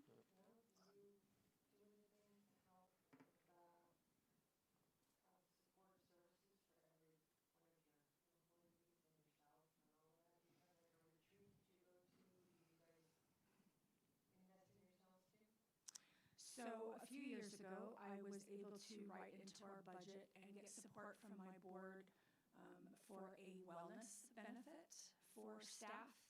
So I think that was probably step one in what we can do as far as what that can be used for. Some self-care, those sorts of things.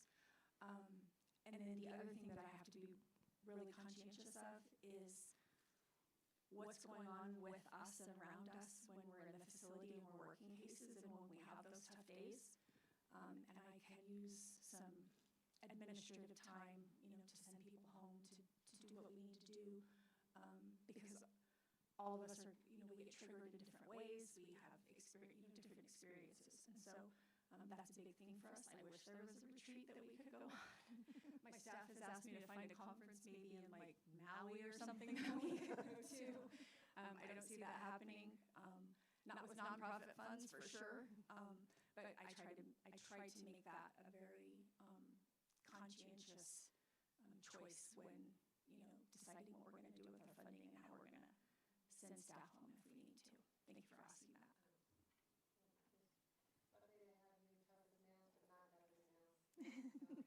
It's the effects are cumulative, and so sometimes what might not seem as bad may just be that final straw for that day. And so we love the work that we do, but sometimes it's very difficult, and the things that we hear is very difficult. And there's also a frustration with we don't have control over how the system works. And so my mediation training has come into play a lot when we work with so many different agencies, and we don't have control over how things, we all have our own internal policies and procedures, and then trying to work together for the best interest of the children, sometimes that's difficult. We don't have final say on case decisions, so sometimes that's frustrating, and sometimes that's half the battle, is explaining that to staff. Yeah. You guys all know how frustrating that is, but thank you for saying that. Yeah. Any other questions? All good. Okay, all right, thank you. Thank you for everything you do.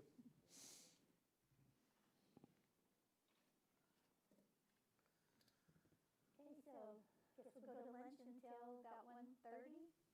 Start back at 1, well, actually, 2 o'clock's our next one. So we'll be back at 1:45? Or do you think somebody will be here earlier than that? Some people this morning showed up back an hour early. Well, we could be back at, I know, bless her heart, she did. So we'll be back at 1:30? Yeah. Okay, all right, we'll break until 1:30 then.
show on the road.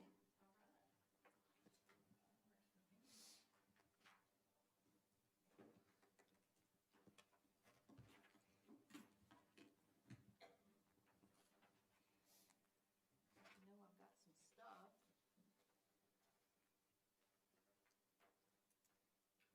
Thank you.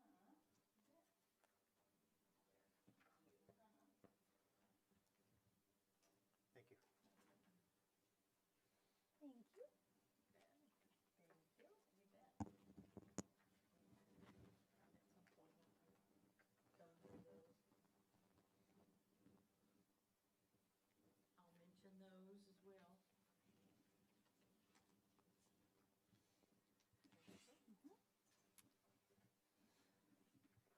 right. Can you hear me okay? Okay. Good. All right. I guess for the record, I'm Kim Underwood with the Alamogordo Public Library. Okay. I am the library manager.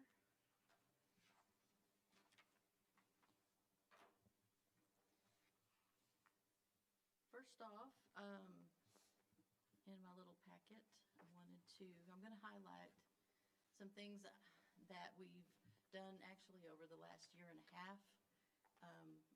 I was ill last year and I wasn't able to come and talk to you. So I made a point this year I was not going to be sick. This is a crazy time of year. First thing that we've done over this period is we've created a digital services library card. You might wonder why that's even necessary, because we have a full access card that you can come in.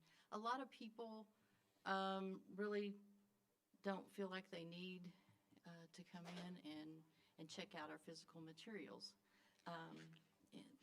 So it's kind of a little bit of a safety factor for them, that if their card is ever lost, nobody could ever use it and check out physical materials and lose them, and just the whole thing. So if they know they're only going to use our digital services, which we've definitely expanded a great deal over the last few years, then we offer this card. And it's also a promotional thing for our digital services. Of course, we have ebooks and audiobooks, comics. We're actually looking at some magazines now, online magazines. Streaming music and video, which is very popular.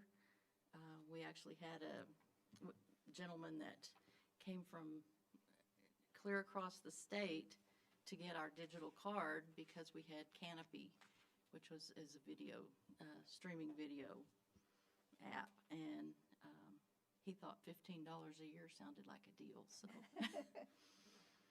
So, we also have research and educational databases,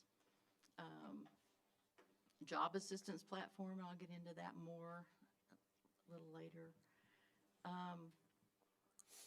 Anyone with this card can also come in and use our public computers as well.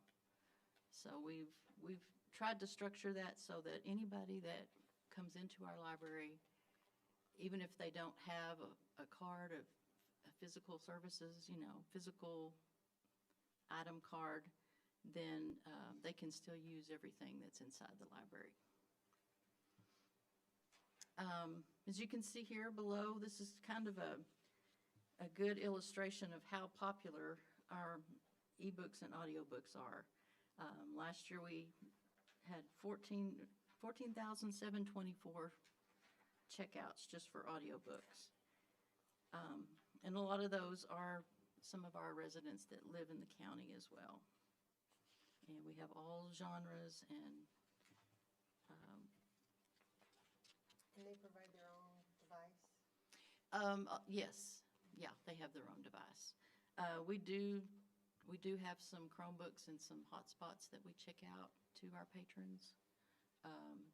But this is mostly somebody that has their own device, which we see a lot more of anymore. That's the next page on slide 3. This is the example I wanted to give you of our skilled trades platform. It's one of our digital offerings,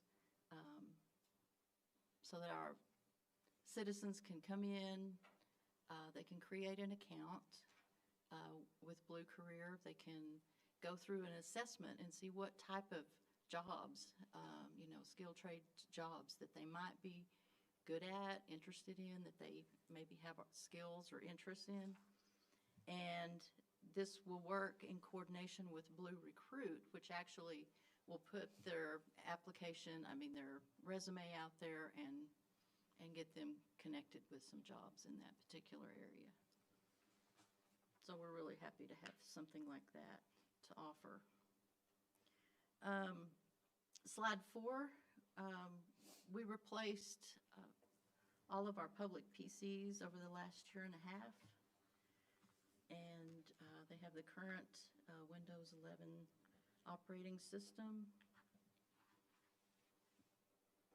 We have a really skilled reference staff that is very helpful to anyone who comes in and doesn't know anything about using a computer or even their own devices. They offer computer classes as well. Slide 5, you can see our express checkout station. This has been really helpful, especially during summer reading. Moms have their kids with all their books, and the kids want to help check out, and so they really enjoy doing that.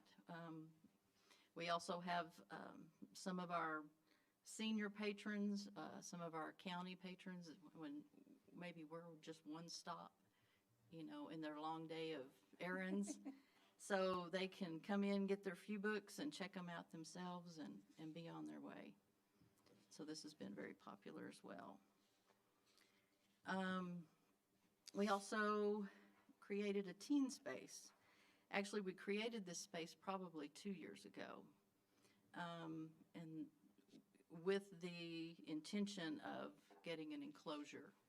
And as you'll see on the next page, we were able to do that this last December with some GO bond funding that we got. Gives them a little more privacy, not too much privacy. Yeah. Yeah, Amy said, you need to please be sure and make the whole front end glass. Because we do have a security camera that can see in there, so that's helpful.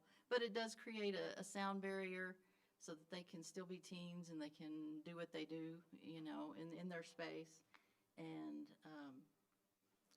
it's really been, it's great. I mean, it's just every time I see 4 or 5 kids in there, it's really thrilling to know that they want to use their own space.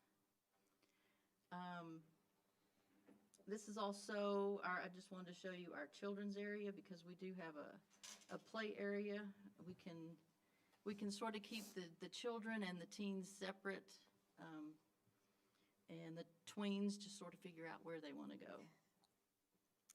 But we've got good seating in there for parents, and while the kids find the games and activities and crafts and all that they want to do.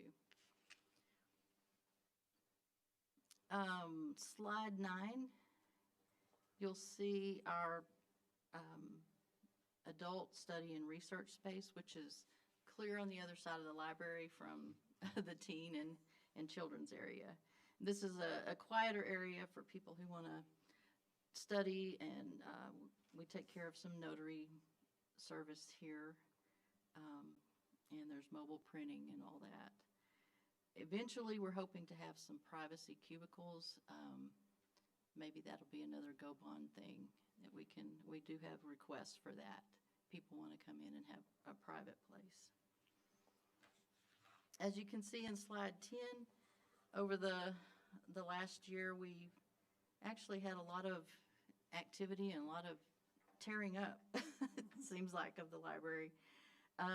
But it's been for good cause.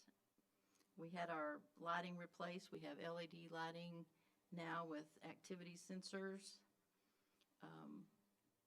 smart thermostats. We had some HVAC ductwork that was improved upon, a new fire alarm system, which was much needed, and our roads room repainted. I'll talk more about that in a minute. Currently, if you've driven by, you've seen that our front north patio library area off of 10th is a mess, and that's because there's been some construction. They tore out our north patio, the old concrete, and they've poured a new one, and we're eventually going to have some fencing up. It's going to be, I'll talk more about that too. It's going to be a neat new space for us. That was actually funded with state funding, capital money that we were given. Slide 11. Because of all of our construction, we have been delayed in actually getting the roads room totally together so that we can host our local artists. We're hoping to work out something with Otero Arts that we can work with some of those artists and get them some more coverage in the community. So hopefully in this next year we will finish up with that.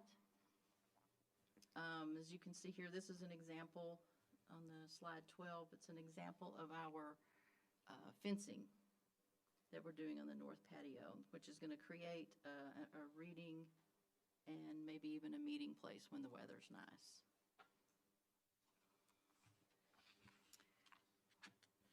So the last couple of things, if people are not interested necessarily in reading, that's not their thing. We still have collections that they might be interested in. And our library of things, and I put some of those flyers out there for you to look at. They are household items, it's kitchen items, cake pans for that special birthday that you're never going to have that theme again, and learning kits. Amy has done an incredible job putting together all kinds of learning kits for checkout. So this is something that might bring somebody in. They need a power washer or something, they could check it out at the library. Last but not least is our notary service. That's also brought in a different demographic for us.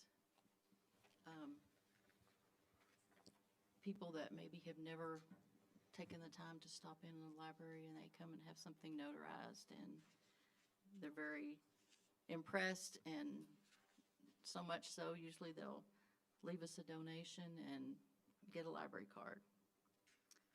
We do approximately 100 to 150 notarizations a month, which is quite a bit. And it's all free. It's free of charge. Right now we have 3 notaries. Hopefully to have 4 as soon as we can. We've got a couple of vacancies right now we're trying to fill. So all of that to say is that the funding that you give us is very helpful. We usually only ask you for money for our collections, and that does help us meet a cash match with the state library. We do that because it's simpler to ask you to help us with our collections instead of our programming and equipment and things like that. But it is very helpful. Whatever you can give us, it's always very helpful. Do you have any questions for me?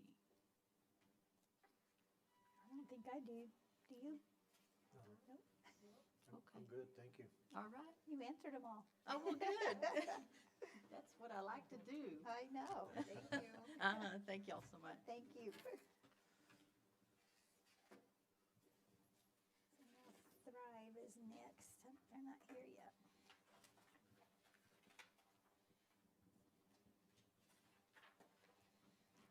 .303.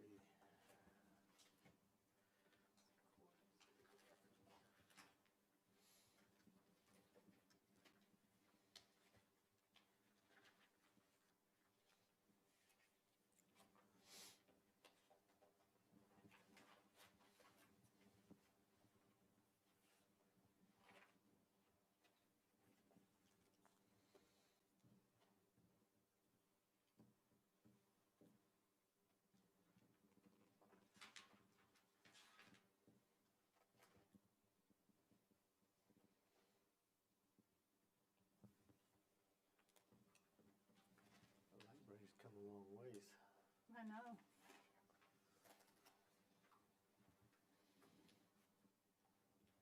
Are you with Thrive? Would you like to come up and sit now? Ask for some money? We'll take it out of your department.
keep up this pace for next year? Well, that's the thing, next year I'll go to every 10 minutes. I think I'd rather be behind than ahead. Yeah. Well, so I was gonna say, maybe we can ask them for that hour to show up within the hour.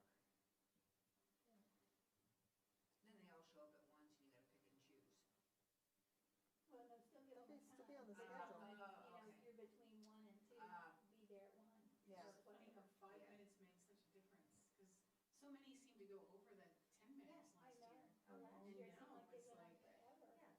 yeah, You know, 20, the presentations were 20, forever. 25 minutes, we were consistently half an hour or so behind. Yeah, Mhm. yeah, I'm with you, I'd rather be behind than ahead. Yeah.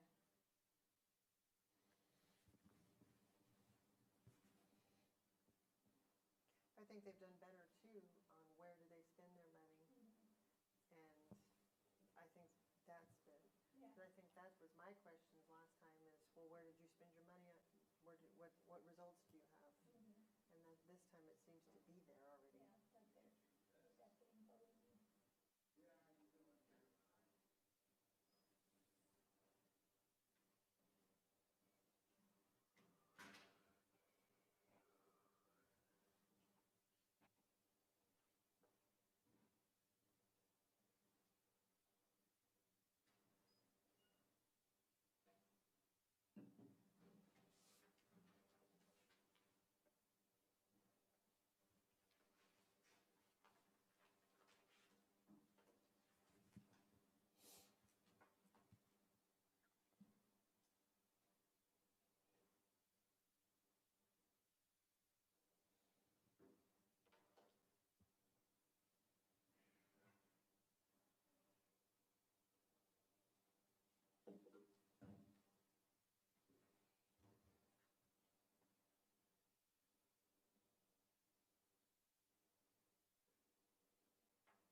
Everybody ready for the draft tonight?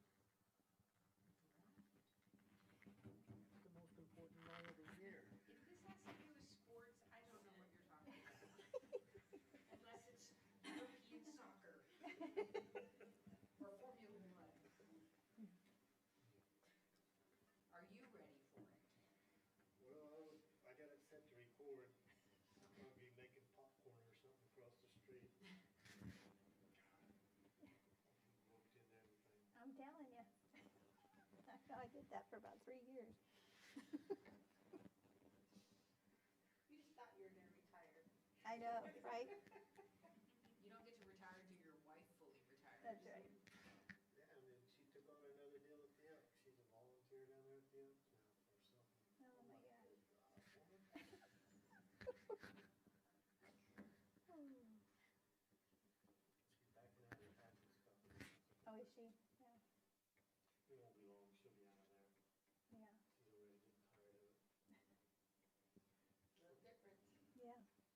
Yeah. Well, they don't ever do, I'll tell you the problem with people is the little Jill lady, the old grouchy bunch of ladies over there. We better not be. They don't wanna show up, they just not gonna show up. Artie knows what's happening tonight. What's happening tonight? Oh, come on. What's on TV Support me a little bit. I was clueless because I don't do sports. I don't know.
about to take a nap.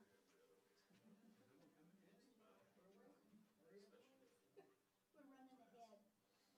So the next one's due in 15 or 10 minutes, so. We're just too efficient. You just chatting?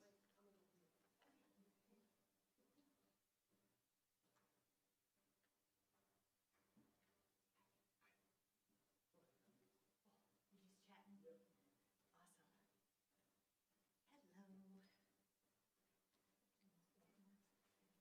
Might as well sit down up here, you're up. Oh, am I? I'm not late, am I? I didn't think I was until 2:15. 20 minutes late. Oh, stop it. Hi, Selena, how are you? I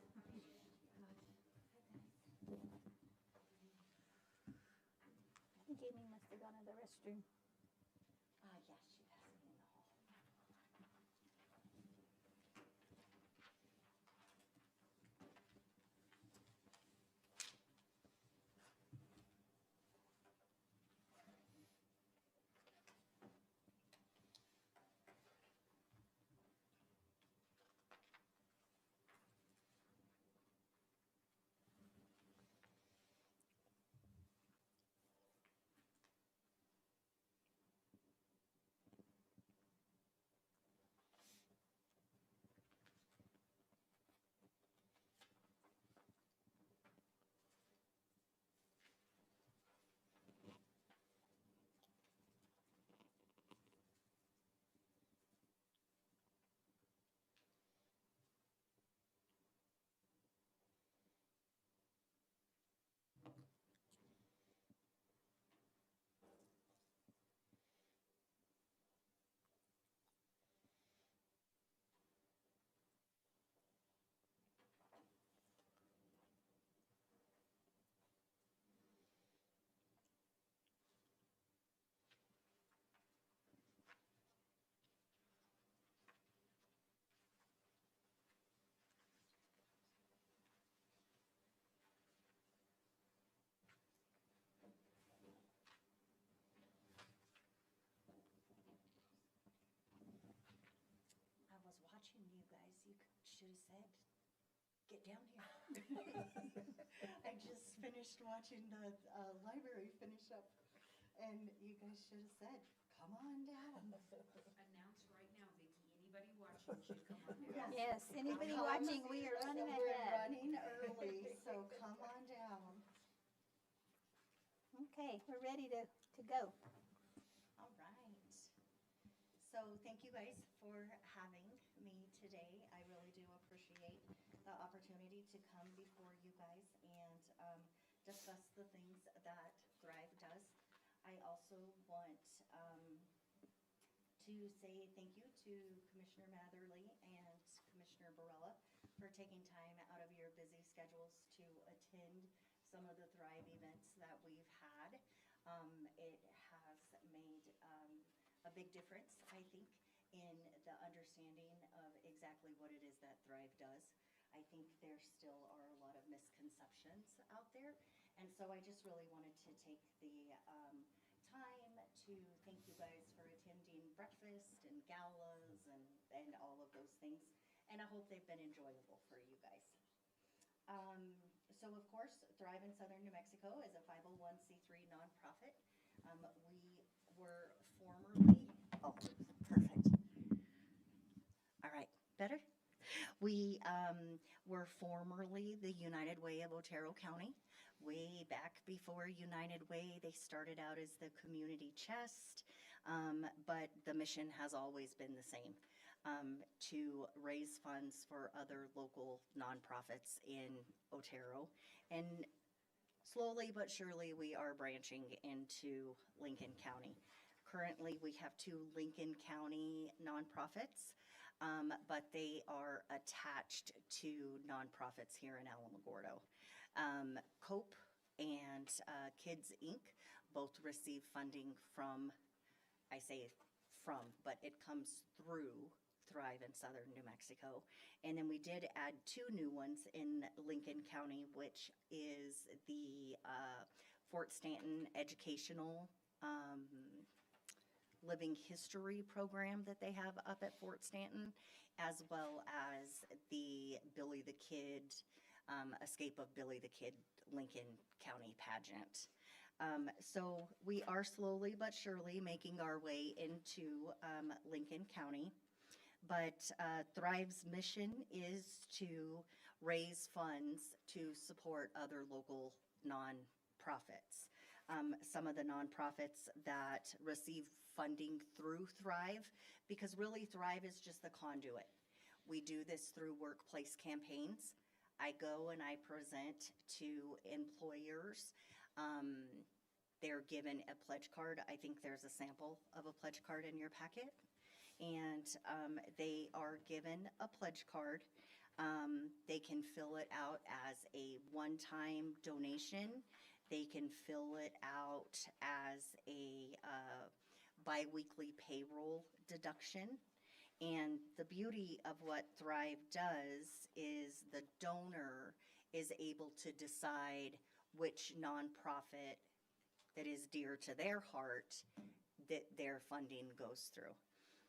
Unfortunately, domestic violence is something that is dear to me, and there is not very many programs that Thrive helps that no one in this room has been touched by. So that is the beauty of it. It is a donation that comes through your payroll deduction to the nonprofit of the donor's choice.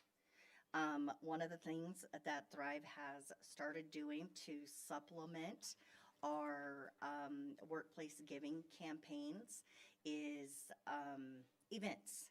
Because even though Thrive is a 501c3 nonprofit, that money just comes through Thrive, right? It's not for Thrive. It is for the organizations that the donor chooses. So we created 4 events throughout the year, and those events help supplement Thrive's operating budget and operating expenses. The events that we've created have been very successful. The gala was completely sold out. This weekend we have a Color Fest fun run, and boy, we've got 283 runners signed up for that. We're bringing in Bart Crow on July 18th out at the Elks Lodge. He's a red dirt country artist. We only have about 200 tickets left for that. And then, of course, the grand poobah of them all is Corks and Shells. And it was very important, you know, we're lifelong residents here, and it was really important to me to kind of bring back that Cottonwood Festival feel. And so that's where Corks and Shells was birthed. But the primary focus is to supplement income for the other local nonprofits. And again, some of those nonprofits include youth after-school programming, senior services with home-delivered meals, both in Tularosa, Alamogordo, and the mountainous areas in Cloudcroft. Also, workplace donations help support the counseling center, crisis support, arts and educational opportunities through the Otero Arts, COPE, the counseling center, also with the Sacramento Mountains Home Services. The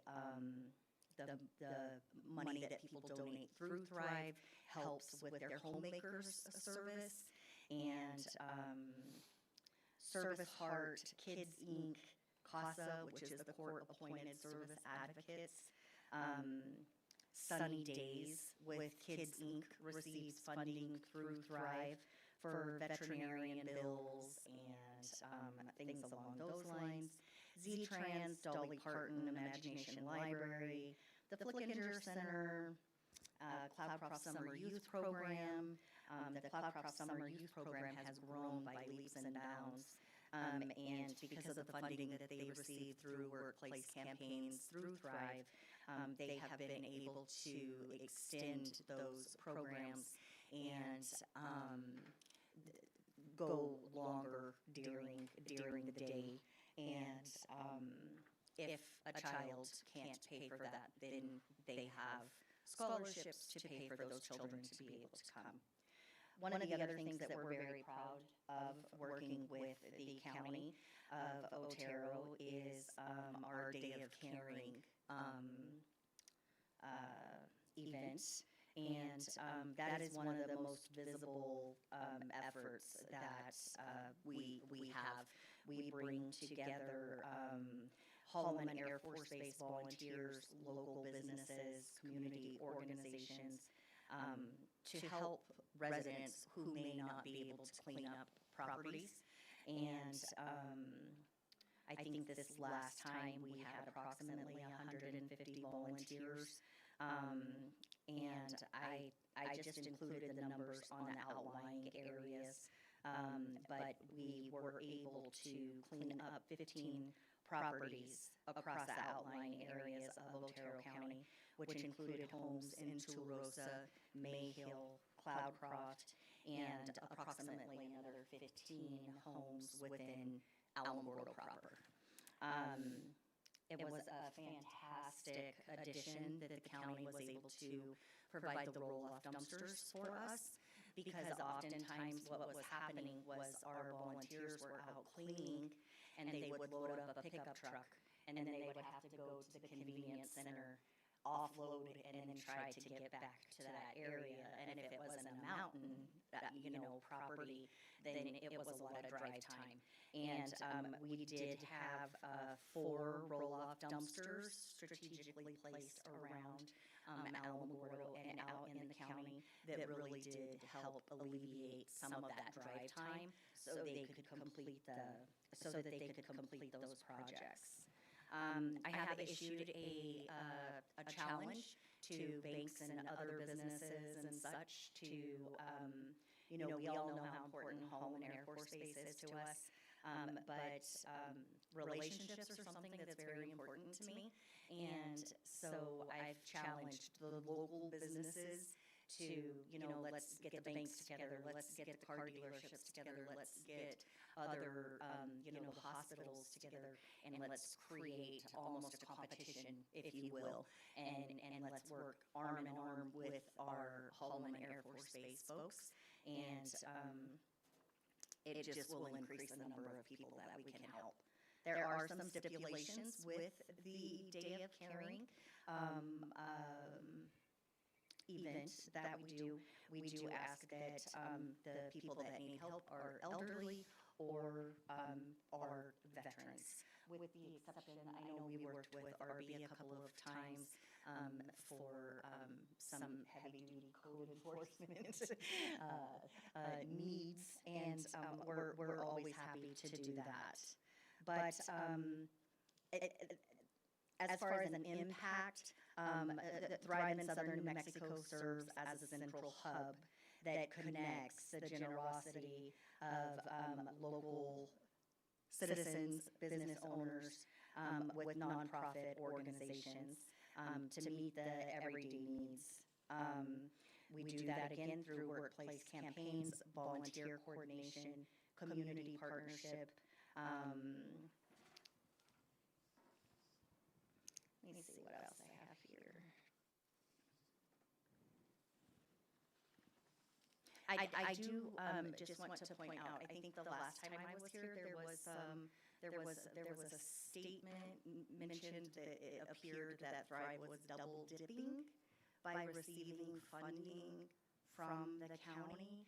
And I just want to reiterate that on that workplace campaign pledge form, unless if Thrive is marked as the recipient, that money does not come to Thrive, it comes through Thrive. We issue about $22,000 monthly to other local nonprofits through the pledge cards that are given to us through the workplace campaigns. So I just wanted to clear that up. I thought I had a donation pledge card in here, but I guess I didn't. Is there one? I'm just flipping too fast. So that I just wanted to make that clear. So it's not, the monies are, we're the conduit is what I've been saying. And unless if you specify that your donation is going to Thrive in Southern New Mexico, it doesn't stop at us. It's distributed to the nonprofit of the donor's choice.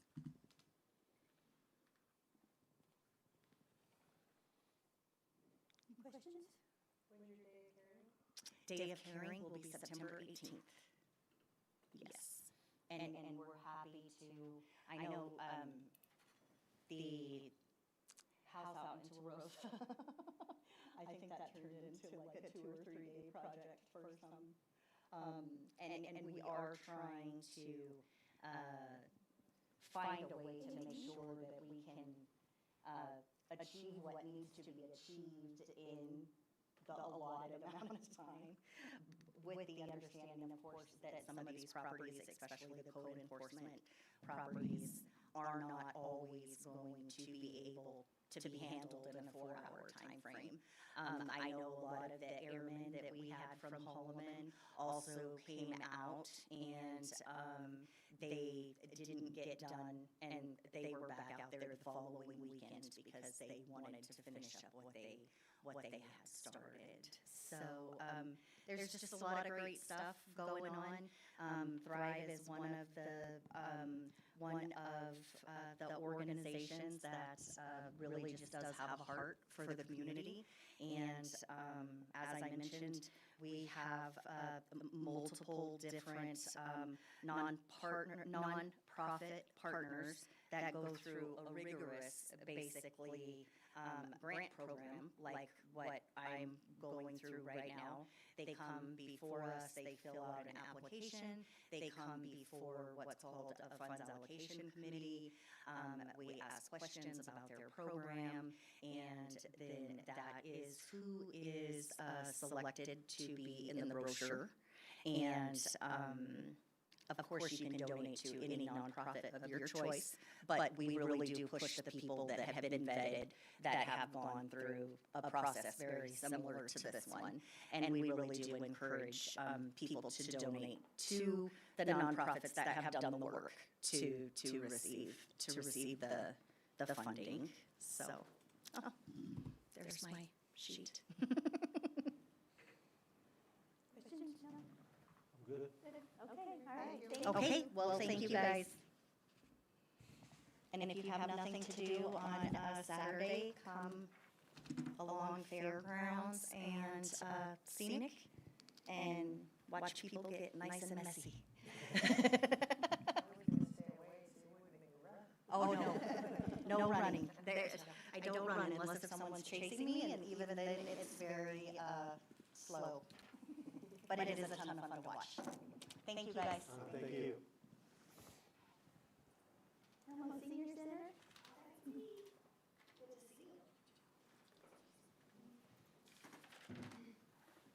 All right. Hello, everyone. So what I'm going to do this time, I was going to do a PowerPoint. Someone said, don't do PowerPoint, they're boring, people fall asleep. So I'm going to talk about the Senior Center and a day at the Senior Center, you can imagine. So when we open up our doors at 8 o'clock in the morning, many members are going in different directions. Some are going into a fitness facility to attend 5 to 10 classes by our volunteer fitness leaders. We have about 20 of them. Or they're participating in the equipment room.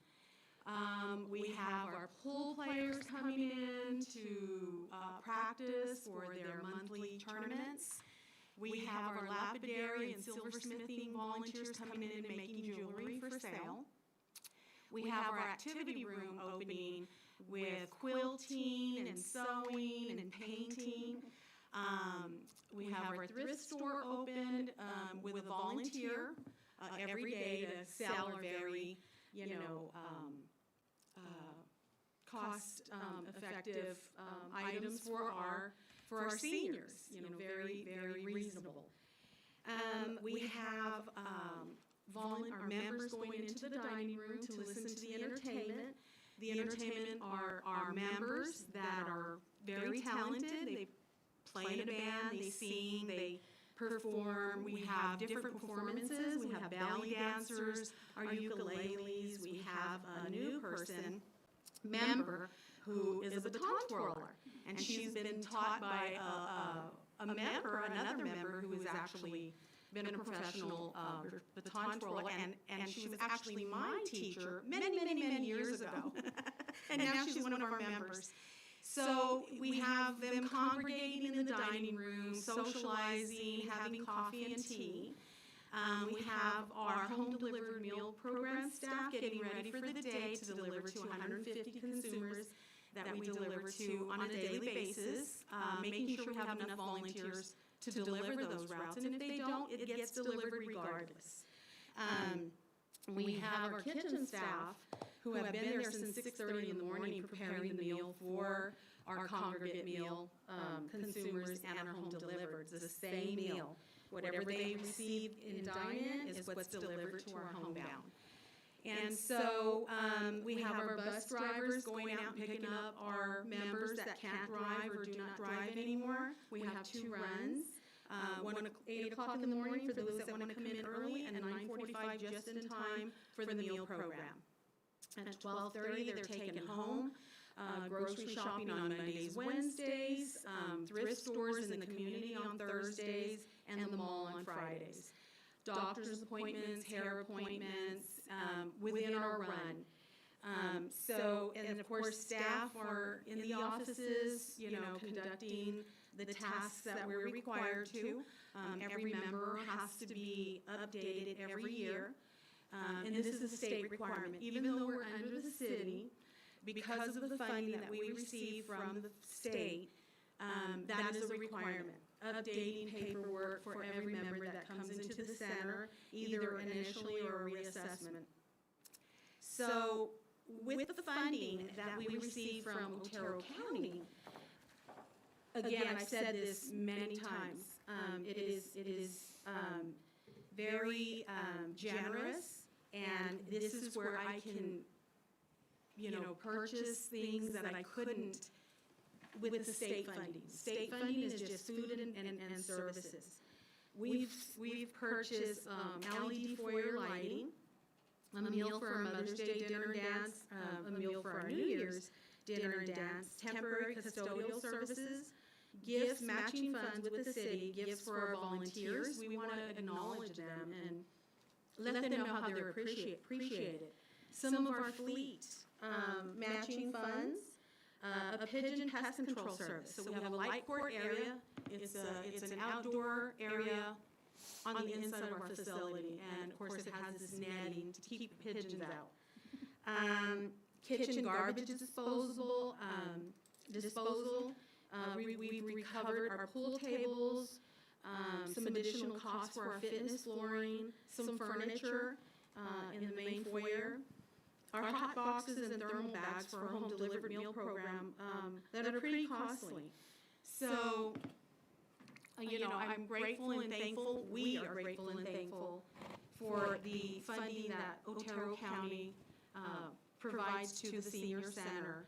Again, there's a lot of flexibility. I send requests to Julianne and, hey, can I purchase this and can I purchase that? And every time it's always been a yes. So I appreciate you all for funding our services, and I hope that, we can continue in FY '27. I want to see if I've missed anything. Again, we have field trips that we take our seniors to that probably wouldn't travel otherwise because they can't or won't because of safety. So we've taken them to Ruidoso, Las Cruces, El Paso, Roswell, and it's always a nice event with a meal for them to participate in. Let's see, what else am I missing? Again, just various activities and classes that we have at the senior center, and just the funding that you are always approving for us to use, and we appreciate that. And so we hope that this will continue again in FY '27. Do you all have any questions for me? I don't, do you? No? That was quick and easy. It was. I Thank know. you. Thank you. I appreciate it. Painless. Yes. All right. Thank you. Yes. Yes. You betcha. It's a great place. Thank you so much. Bye-bye.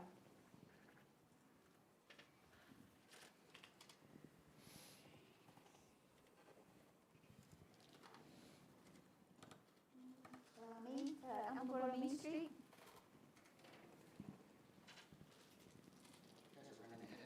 We are.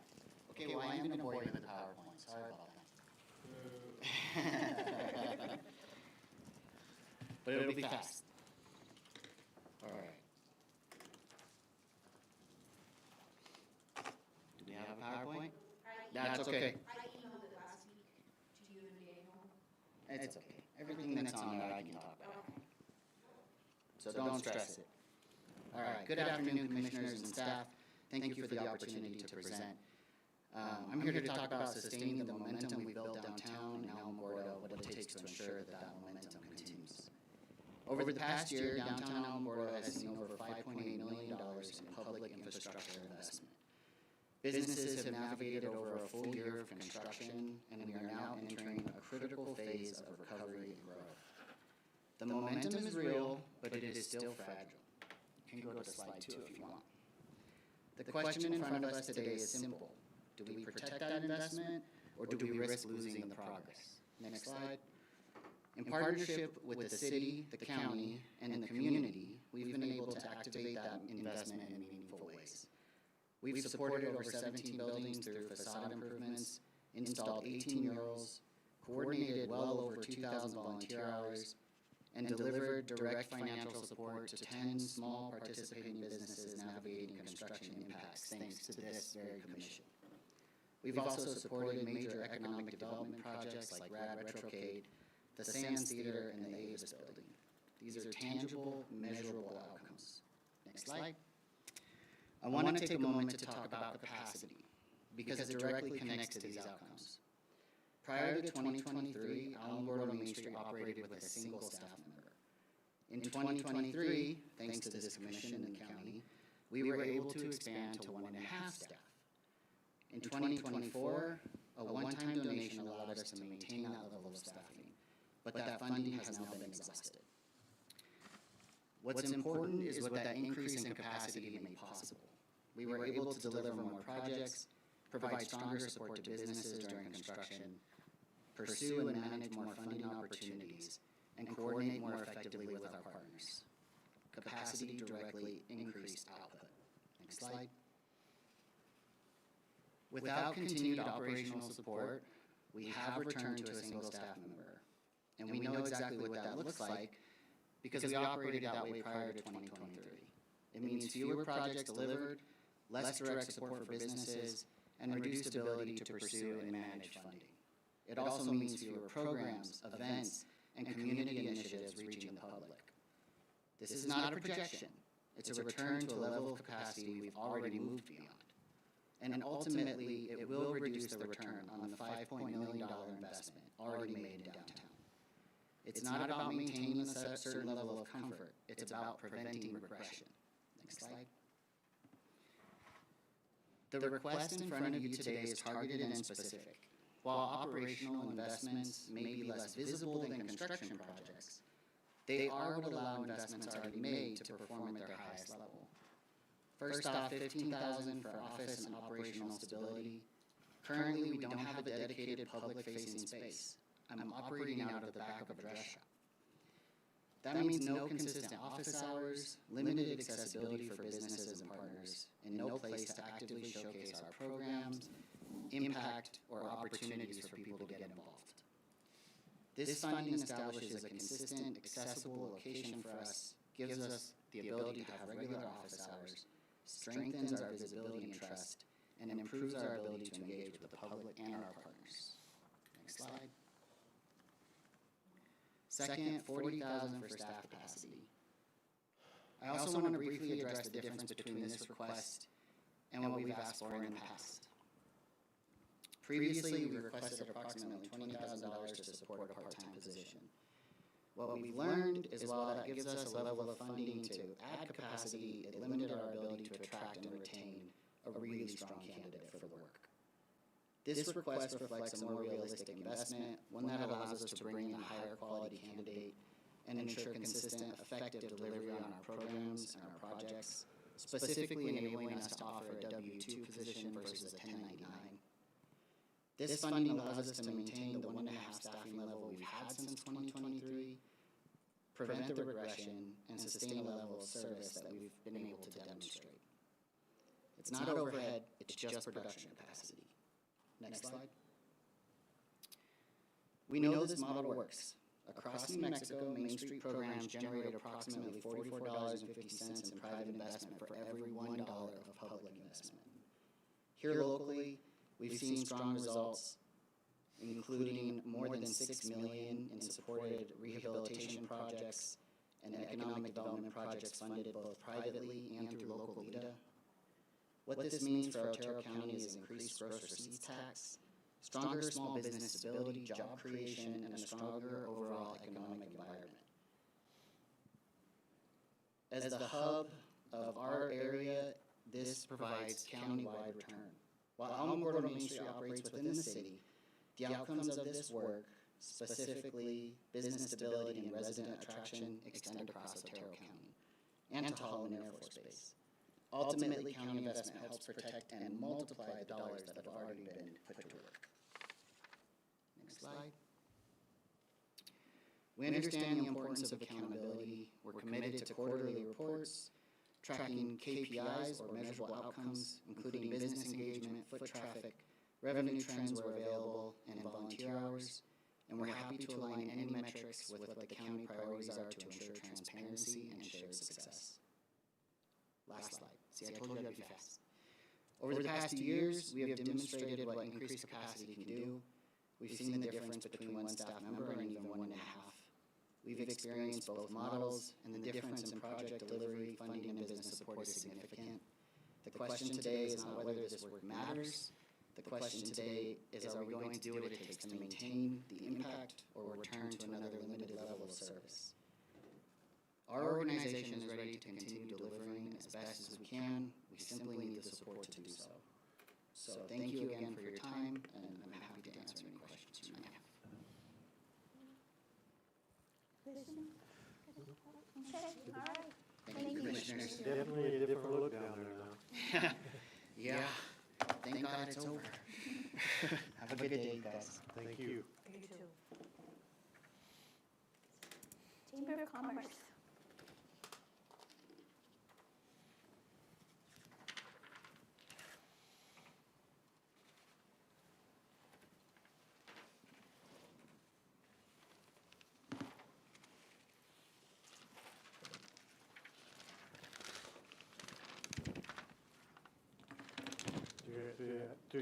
Across Otero County, progress is driven by partnerships for continued growth.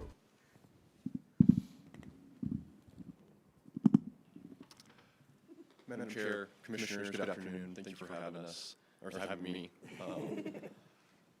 My name is Adam Humpus. I'm the Office Manager of the Alamogordo Chamber of Commerce, and I just want to start by thanking you all for your support for the past 2 years with the Chamber. The Commission and the staff have been wonderful to work with, and we greatly appreciate you. If you would have asked me 3 years ago, if you would have told me 3 years ago that I'd be sitting here excited to give a presentation on economic development and quality of life impacts, I would have told you that you were crazy. So, but I appreciate you guys very much for having us. I believe, without a doubt, that Otero County and Alamogordo are at the precipice of the greatest economic impact in our history. I have prepared a video for you guys to watch if we can get that started. Across Otero County, progress is driven by partnerships between communities, businesses, local government, and the military installations that play such an important role in our region. The Alamogordo Chamber of Commerce serves at the center of those partnerships, working alongside Otero County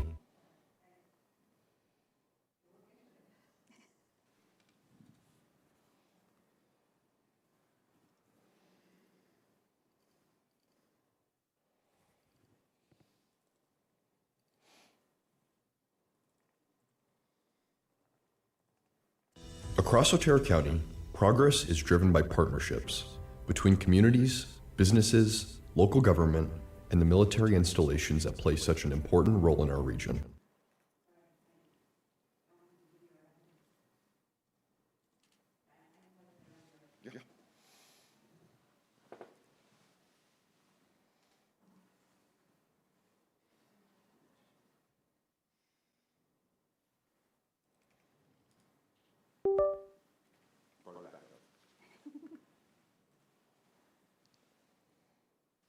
You guys are quite ahead of schedule today. We are. That's nice. You guys We've get been time cooking for with dinner. gas today.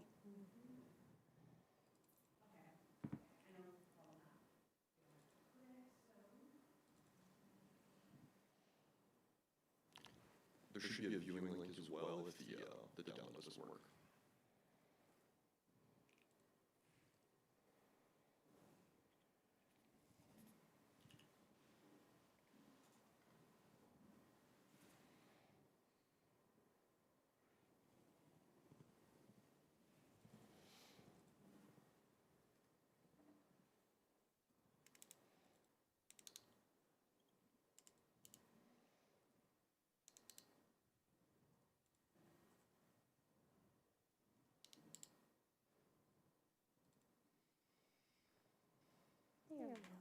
Across Otero County, progress is driven by partnerships between communities, businesses, local government, and the military installations that play such an important role in our region. The Alamogordo Chamber of Commerce serves at the center of those partnerships, working alongside Otero County and community leaders to promote tourism, strengthen economic development, and support projects that enhance the quality of life throughout the region. Over the past year, those efforts have helped create new opportunities, preserve important pieces of our history, and position Otero County for continued growth. One of the most visible examples of that progress is the Gateway Freedom Monument. Standing proudly at the entrance to Alamogordo, the monument features a restored F-4 Phantom II aircraft mounted high above a memorial plaza, honoring the long-standing partnership between our community and the men and women who serve at Holloman Air Force Base. Hundreds of commemorative bricks have already been purchased by residents, families, and veterans, each representing a personal connection to our shared history. The monument has quickly become both a symbol of local pride and a new tourism destination, with the full memorial plaza, landscaping, and surrounding features scheduled for completion this July. The Gateway Freedom Monument has already become a destination for visitors and residents alike, demonstrating the powerful impact that community-driven projects can have on tourism and local pride. This project represents what is possible when community vision and collaboration come together. The Chamber also continues to support the future of regional transportation and economic growth through its collaboration with the White Sands Regional Airport. Working closely with airport leadership, Holloman Air Force Base, and regional partners, the Chamber has helped facilitate discussions and grant research aimed at expanding aviation opportunities for the region. These efforts include exploring the potential for regional jet service, strengthening the airport's long-term economic impact, and supporting initiatives that make the region more competitive for future investment. In recognition of this collaboration, the Chamber recently received a letter of support from the 49th Wing Commander at Holloman Air Force Base, underscoring the importance of continued partnerships between the military and the surrounding community. That letter also serves as an important catalyst in ongoing efforts to explore the possibility of regional jet service connected to Holloman Air Force Base, helping strengthen both military and civilian transportation opportunities for the region. Beyond the transportation infrastructure, the Chamber continues to work with local leaders to strengthen the Otero County's long-term economic development strategy. Through initiatives like the Metropolitan Rehabilitation Tax Rebate Program, the Chamber helped bring the City of Alamogordo and Otero County together to establish new tools that encourage private investment and redevelopment through the community. Investment incentive programs like this help position Otero County to compete for future projects and private development opportunities. These efforts are part of a larger vision supporting entrepreneurs, attracting investment, and preparing the region for long-term economic growth. Tourism remains another critical pillar of Otero County's economy. Through marketing, promotion, and digital outreach, the Chamber works to ensure that visitors from across the country discover everything our region has to offer, from the white gypsum dunes of White Sands National Park to the cool mountain forests of Cloudcroft and the many hidden gems throughout the county. At the center of this effort is alamogordo.com, the Chamber's digital hub for tourism and community information. Between July and December of last year alone, Website traffic increased by more than 26% year over year, reaching an average of nearly 2,000 visitors each month. One of the most innovative tools driving that growth is the Otero County Skyview to You virtual tour. Already featuring more than 100 immersive 360-degree images from across the county, the platform allows visitors to explore the highlights of Otero County before they even arrive. The next phase of the project will introduce a custom software platform scheduled for completion this summer. This upgrade will allow the tour to expand even further, capturing the changing beauty of the region throughout the seasons, from summer mountain forests to fall colors and winter snowfall. Plans are also underway to integrate additional destinations across the county and launch promotional campaigns designed to increase online engagement and encourage in-person visits. The Chamber's work also extends into preserving and celebrating the region's unique history. Through a partnership with the New Mexico Museum of Space History, the Chamber has taken ownership of a historic Cadillac that once belonged to Colonel John Stapp, a pioneer of rocket sled testing whose groundbreaking work helped shape modern aviation safety and human spaceflight. The Chamber will now lead efforts to rehabilitate and restore the historic vehicle so that it can once again serve as an educational and cultural asset for the community. Looking forward, the Chamber continues working with regional partners to strengthen Otero County's economic position within New Mexico. Efforts are underway to further develop the region's micropolitan statistical area and explore opportunities for a broader microplex partnership with neighboring Lincoln County. Initiatives that strengthen the regional economic data, improve competitiveness for investment, and position Otero County to pursue future funding opportunities that support regional jet service. In 2025, the Alamogordo Chamber of Commerce submitted a comprehensive package highlighting the region's strong partnership with Tuolumne Air Force Base. That submission was selected by the Altus Award Committee, recognizing the strength of the relationship between our military installation and the surrounding community. Together, these initiatives represent a unified vision for the future of Otero County, one built on partnership, innovation, and pride in the place we all call home. With continued support from Otero County, the Alamogordo Chamber of Commerce will continue connecting ideas with opportunity, strengthening the region's economic foundation, and promoting the unique character that will make this community special. Because when communities work together, progress becomes possible. And when vision meets collaboration, the future of Otero County grows even brighter. The Alamogordo Chamber of Commerce, working together, building tomorrow. Excellent. Thank you. You sure do make our plans look beautiful. I know. I try. It's so cool. It's easy. It's easy. Thank you, ma'am. That video, that's awesome. That video represents a high-altitude view of successes that we've already had and our future plans. So that doesn't mention the day-to-day operations that we do, like the networking events and membership promotion. We've designed our partnership to stretch the county's dollar further compared to having to do it in-house at a much cheaper cost with us. I'm happy to answer any questions that you guys have. I don't think I have any. You answered all of them. Any questions? No. Thank you so much. Thank you. Thank you for that. That's beautiful. Have a great day. Thank you. Thank you for all your work. Thank you. Tularosa Senior Center?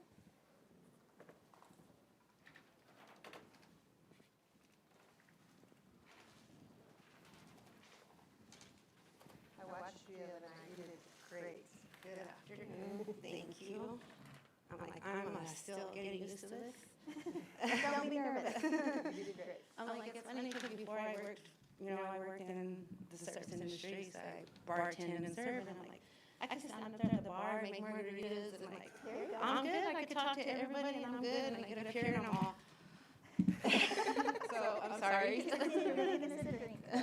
Right? That's what I'm all about now. I'm making margaritas here. So, my name is Clarissa Betancourt. I recently took over the Senior Center for Anna. So, I know you guys have supported the Senior Center in the past, and I appreciate that. Excuse me, I'm sorry. I don't have my paper copy with me. I actually asked Kendra to come with me today to help ease me into this. She's running a little late because she has her art show going on in Toulouse, so I do have a copy of it. Gotta go see it. Yes, I haven't been able to make it by as well, but I do also have a copy of my 2 menus here for you guys. If you guys would like a copy of this and a little flyer that I recently made. Thank you.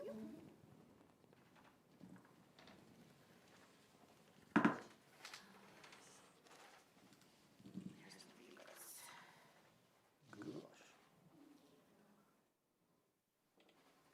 pretty good, pretty yummy. Do I qualify? Okay, so our mission statement, of course, for the senior center is to enhance the quality of life, promote independence, and prevent isolation and institutionalization for our seniors. So our seniors are one of our most at-risk, of course, and they're our most at-risk, so we also get to offer them transportation to their medical visits, give them a little bit of security to allow them to be able to get to their visits and, make those appointments and give us a call to get those appointments and stuff. When I first took over, I almost didn't come to this. So I was like, well, just taking over, maybe it's kind of a lot right now, so maybe it'll be okay. But then I ran my full 30 days, and I ran the numbers.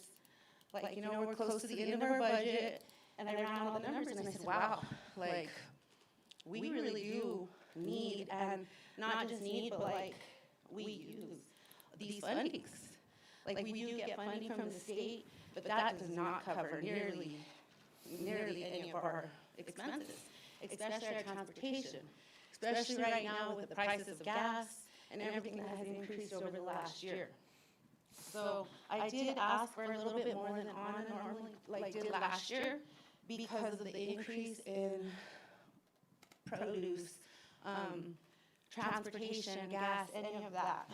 So over the last quarter, I recently did all of our quarterly numbers and stuff as well. So in January, we served 162 consumers in the house, which that totaled to be 1,025 meals that we sent out. And that's just in-house. In February, it was a total of 1,088 meals, and in March, we did 1,202 meals that we're serving of people coming in for lunch. So our numbers have increased a lot. I started 3 years ago, a little after Anna did, and when I first started, we were probably seeing maybe 35 to 50 consumers coming in for lunch. So this is a great deal. We're seeing 60 to 80 on most days. On a busy day, we get about 80 consumers coming in. So we are bringing them back. Our meals are bringing them in, and they seem to be enjoying it. So we really try to keep that a lot of fresh stuff. We've gone away from using a lot of canned goods, and of course we still use some frozen goods, but we try to use our New Mexico grown and any fresh farmed produce or anything like that as well. But of course that does, come into the cost as well. So this is where I'm learning with all the numbers and the budgets that we do definitely appreciate and need any extra help that we can get to promote the quality of life of our seniors.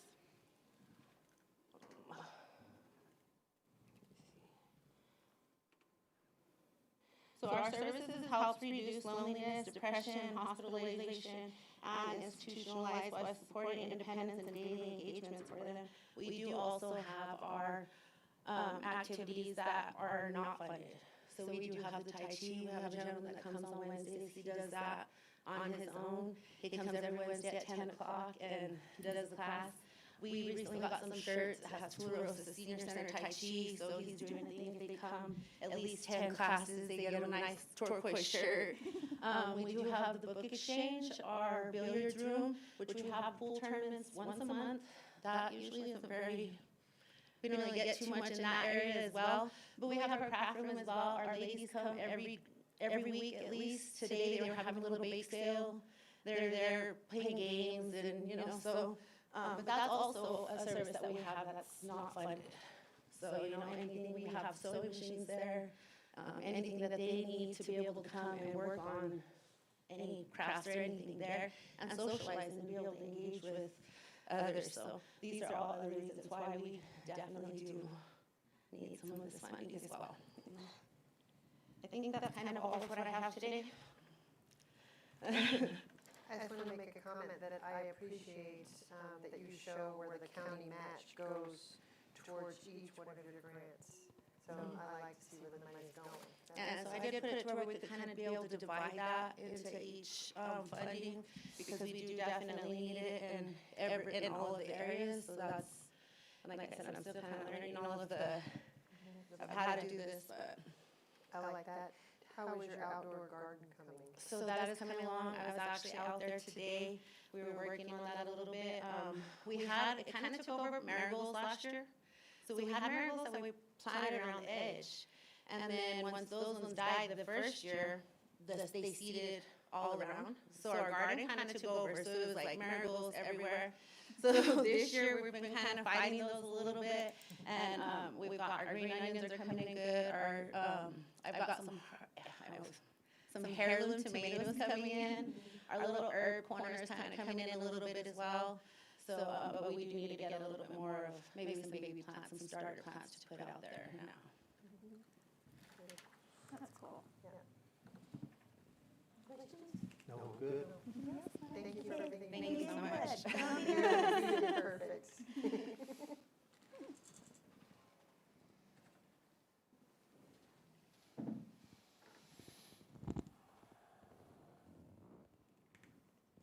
You're early. Do you want to go ahead and go? If you have no one else, Yeah, and we're running early. Otero County Film, Yes. where I believe she's had a thumb drive since Monday. Well, honorable commissioners and staff, thank you for letting me come and present to you today. And I've got a very short PowerPoint that we're going to zip right through. Okay. And I did bring show and tell items, so we'll have that as well. So what I would like to do is, in this presentation for the commission, is on the chair. That is actually the picture that is on the New Mexico Film Office, New Mexico Spotlight. I'm the only liaison that's been featured there so far. The rest are producers, filmmakers, and teachers, and instructors for film. So when they asked me for a photo, they said something unique. So I put it on the front of this because that's what people see when they look us up to see who the film liaison is in this county. So here's the first thing. Next slide. The Otero County Film Office, OCFO, operates under the State of New Mexico EGD as a sanctioned part of the New Mexico Film Office statewide liaison network.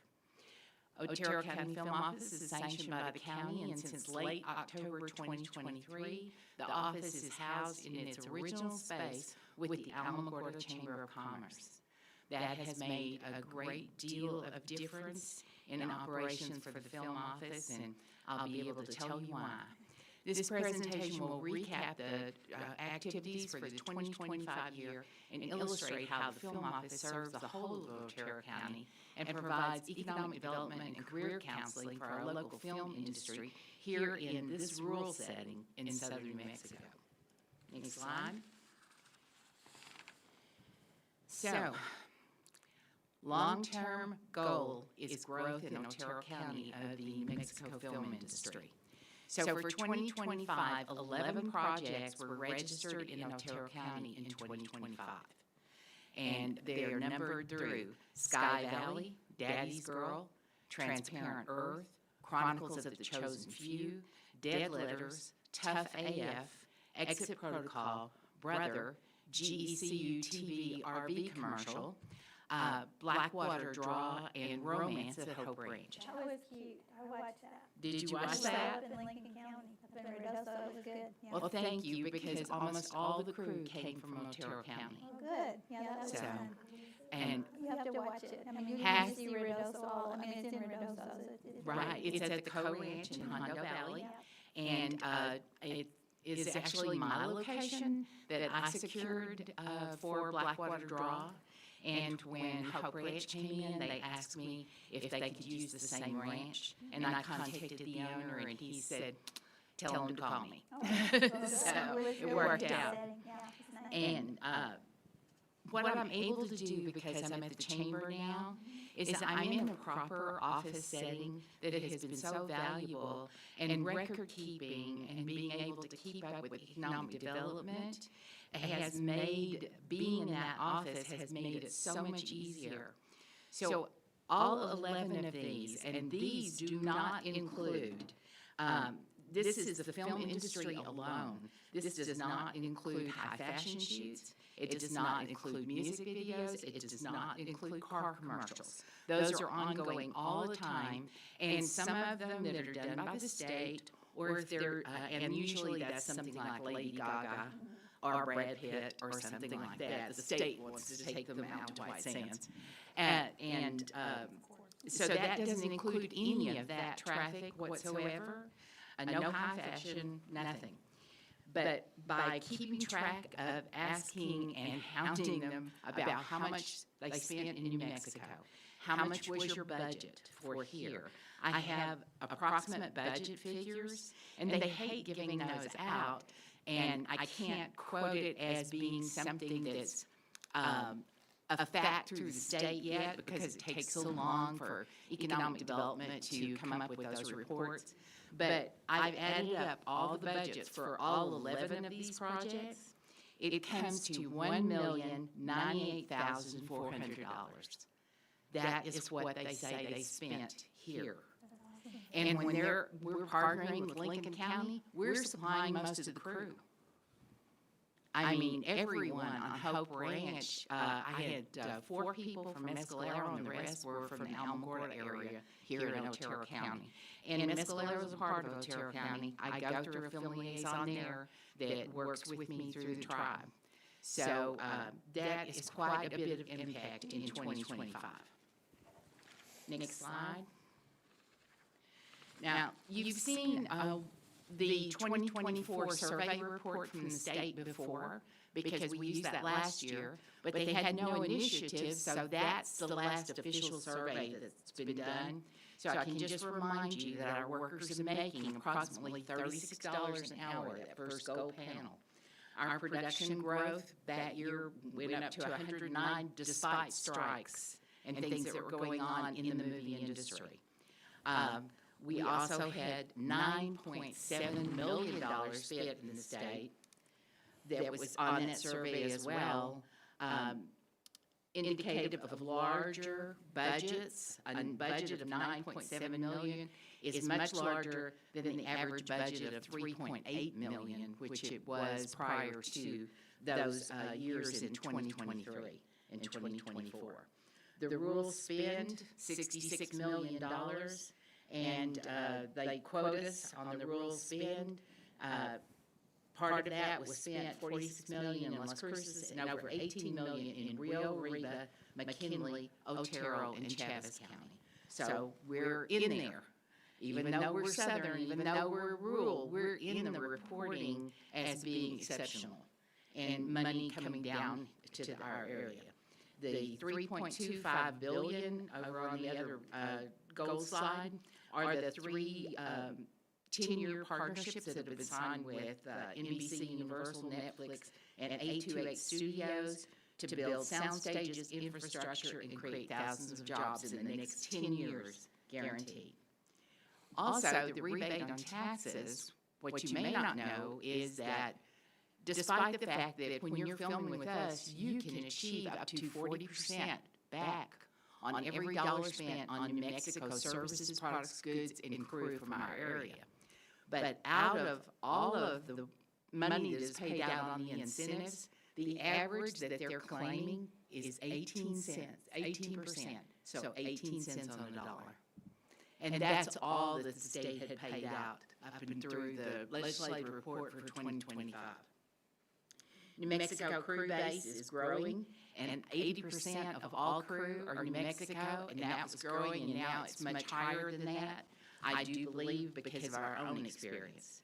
The ROI on every dollar spent through the state's film incentive program, the benefit comes back in the state economy up to 8 times $8 on the ROI. And then global recognition. We have Las Cruces, Santa Fe, and Albuquerque that are the top 3 places to film and live as a movie maker, according to Movie Maker magazine for like the 5th year in a row. So we achieved that recognition.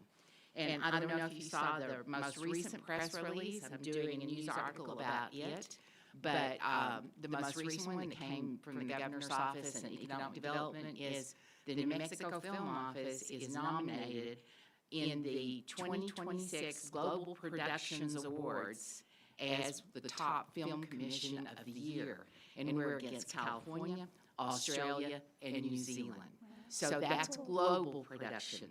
That is something phenomenal for us to be nominated there. So keep your fingers crossed. We're hoping that they do win that. So this January, I asked for an update from the director of the New Mexico Film Office that would tell me something about the forecast for us for this coming year, because there was no legislative survey like from the year before. So this is a letter from Jay Bernal, who was assigned to do this by Steve Graham, our director, to make some statements for Alamogordo, telling us about our forecast. Thank you for reaching out and for all the work you're doing to bring the film community together in Alamogordo. Mexico film industry continues to see forward momentum going into 2026, with both independent filmmakers and several studio projects already in early development. This was on January the 28th. We're excited about the opportunity this growth brings for communities like Otero County, especially with the increase in the film tax uplift for projects outside of Albuquerque and Santa Fe. Since the change in the uplift, 3 productions have chosen Alamogordo as a location, and these are high-dollar, big-budget productions, and we look forward to seeing more growth in your region. The renovation of the White Sands Theater and the upcoming Mountain Film event you mentioned will be great film location and screening additions as well. Then they said they're launching their newsletter again soon, and if you guys want to sign up for that, there's a place to sign up for it on nmfilm.com, and you can see what's in production, what's wrapped, and what's in their newsletter every month. New Mexico Film Office is expanding our outreach and ensuring that we are selling locations like Alamogordo in predominant industry events like South by Southwest, AFCI Studio Summit, Cannes Film Festival, the TIFF Film Festival, and Tribeca Film Festival, and those are globally attended. So they are talking about us and showing location pictures of us there as well to help us out. And that's authorized and sent to me and Steve by Jay to assure us that we are going to continue to grow in film. Next slide. So, in 2025, we executed these functions. Actor Spotlight Social with seminars and events, we did 4 of those on the quarter. Training workbooks were loaned out to actors and production assistants. Location contacts, I had 5 new locations call me and say, we'd like to put our place up as a possible film location. And I send them a contact sheet, they fill everything out, and I go out and take pictures if they don't have any, and we add them to our database of places that we can show and where filmmakers can go. Film friendly and being welcome on property is something that is invaluable. Local film workers.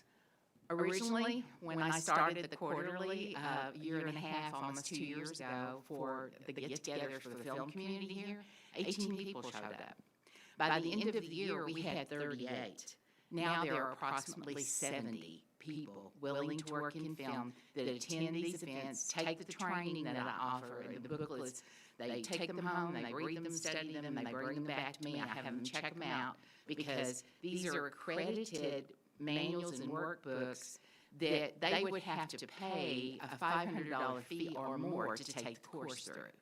So they go out to them and then back to me.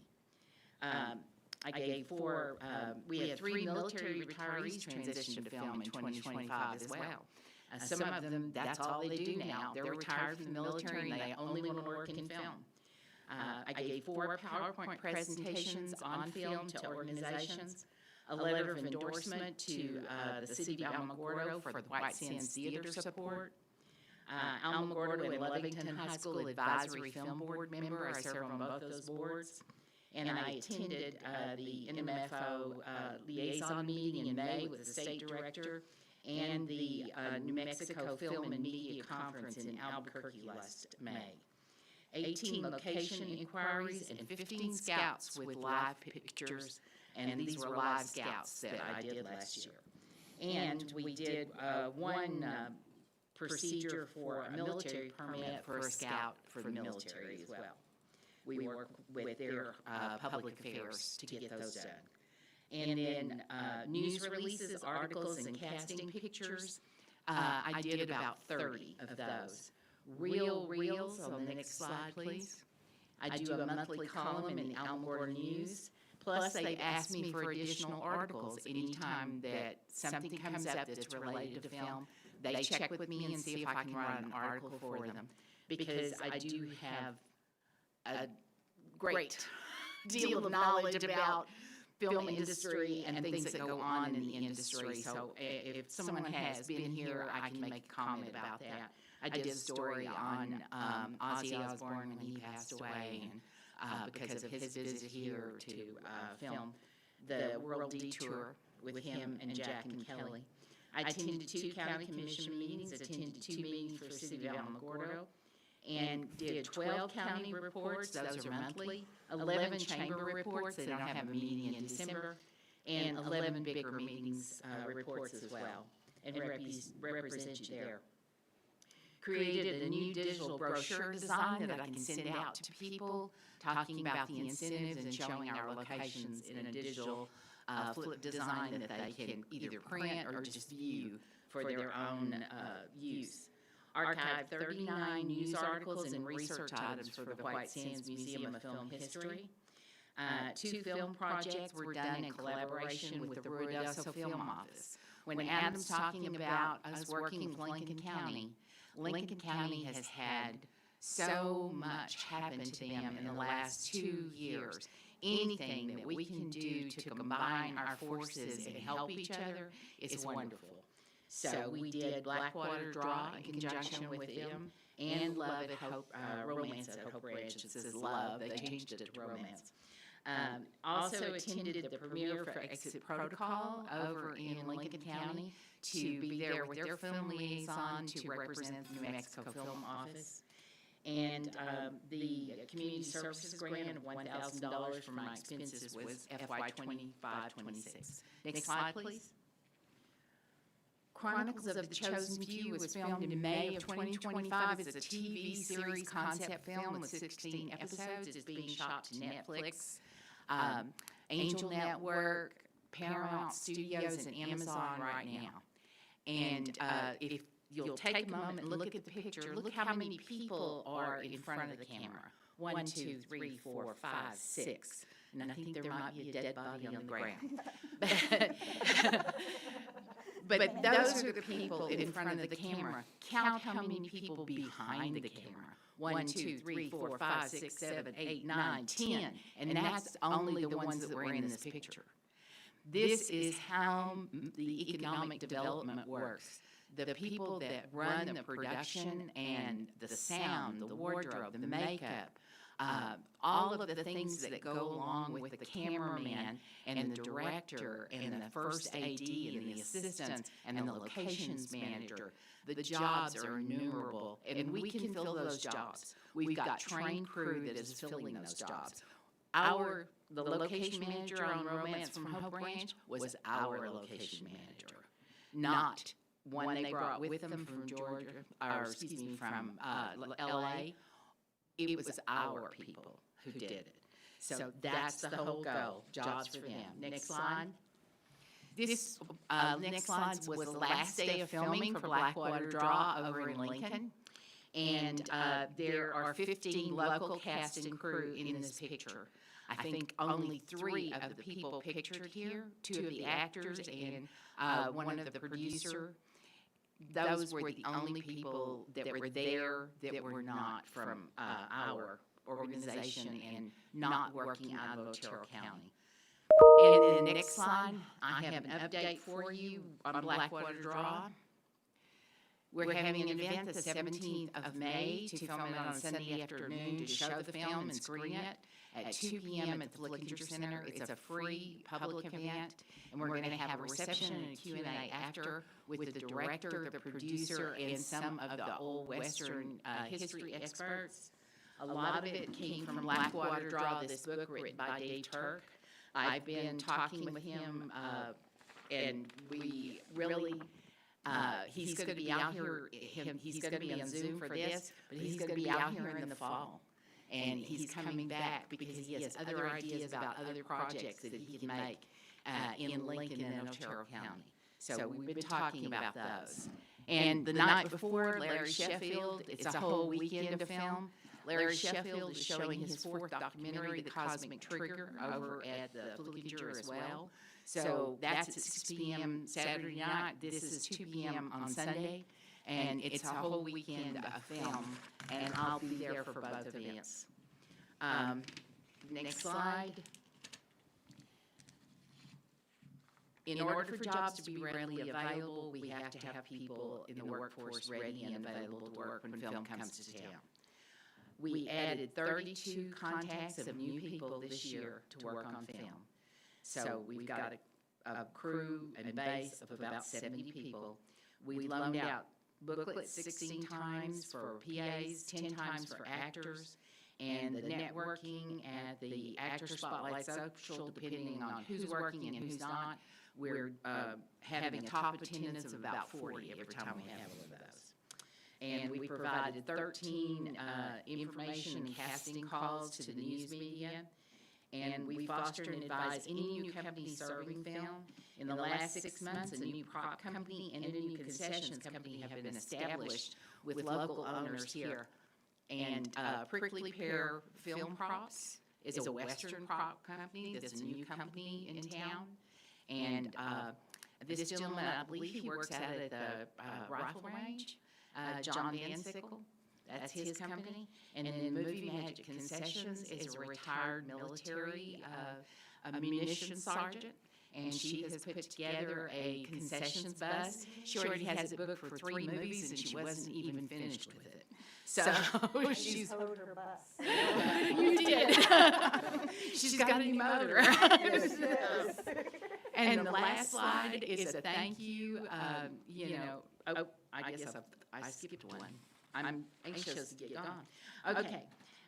We archived 39 items of film history, commissioned backgrounds for the film display cases to bring you up on that. Film tourism from the anticipated museum collection will benefit you, and I'm hoping to increase the county's lodger's tax. Because I tell people all the time, great places to stay, and our little B&Bs and RV parks and places in Otero County, and they're really friendly. White Sands Museum of Film History Collections and the process of active assembly. And I now have a gentleman who owns a movie memorabilia house in Toronto, who I ordered posters, day posters, for Scandal's John, the Disney movie that was made in the 70s. And I got like 8 day lobby cards, they call them, but they're day posters. And then 6 for the Bite the Bullet movie. And those are 2 movies from the 70s. And he sent me a thank you for a first-time order, which nobody ever does. And I thanked him, said I never got a thank you for a first-time order from anyone before. Thank you. And I told him what I was doing. And he answered back, and he said, here's my phone number, here's my personal email. If you can't find something for one of your movies, he said, let me know. I'll personally go through 3 generations of archives and see if I have anything for you. So now I've got someone that will help me to find things that maybe we can't track from some of the movies. And then the last thing is a thank you. And I thank you so much for this opportunity. Your continued support and endorsement makes it possible for me to offer events, education, history, and training opportunities. Otero County Film Office continues to serve filmmakers who come to Otero County, and as a result, provide economic development to our communities, businesses, and workers who directly and indirectly benefit from the film industry projects made in our county. If you watched High Potential 2 weeks ago Tuesday night, they had a vial of white sand on the detective's desk. And they talked about the fact that one of the members in the cast named Charles, his character, that he had previously lived in Alamogordo, New Mexico. He was a bad guy. Yeah, he was a bad guy, but the girl that gave the white sand to the detective is not really, but she's acquainted with him, and that's how she got the sand, was coming to Alamogordo. And then Tim again sent me a thing the other day. The new Geico commercial went live last Wednesday. And he said to tell you that he loves the gecko and he's much taller in person. So if you have any questions, I'd love to answer them, but that's a real thorough rundown because I don't get to do a year-end recap with you guys until this happens. You're doing a lot. You're bringing a lot of stuff. Yeah. So I tell you, I Put it appreciate on my it. website, because I want to know all those movies. Yeah. Yes. That's pretty cool. Yes. And, it's going, when the displays go up and everything, I just expect that to really enhance all of our visibility here for a tourism spot. And that's what I'm really hoping that it will do in the future. So, thank you. Well, thank you. Thank you for all your hard work on this. Well, thank you so Very much. exciting. And you even got out of here early. I know, I love it. Oh. And we're just we were just granted that $2 million grant. For? For the recovery center. Oh, good. Oh, our Amber. Oh, okay, cool. We're going to do a little dance. No kidding. This is a good day. Okay, do we need to take a break, or is everybody okay? Because it's in the... Yeah, we're a little bit ahead, but... I text Cheryl to text Gerard, he's here, so. Okay, Gerard's here. Okay, who are you? Okay, and they're actually next, so you ready to go? Okay, let's go.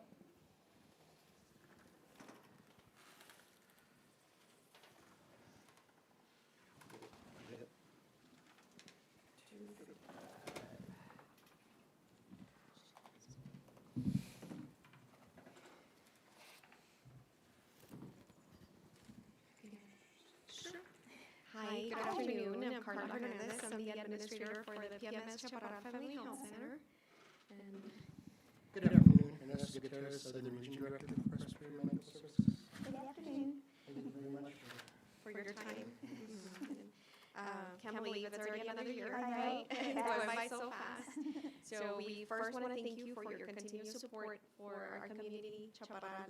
As you know, we have a great increase of behavioral health needs. And right now, we are the only Otero provider for behavioral health services. So thank you for that. We've been getting a great response from the community, from the patients. We've been hearing a lot of good comments about the services we offer. And we would like to expand our services a lot more to provide more medication management services in the community.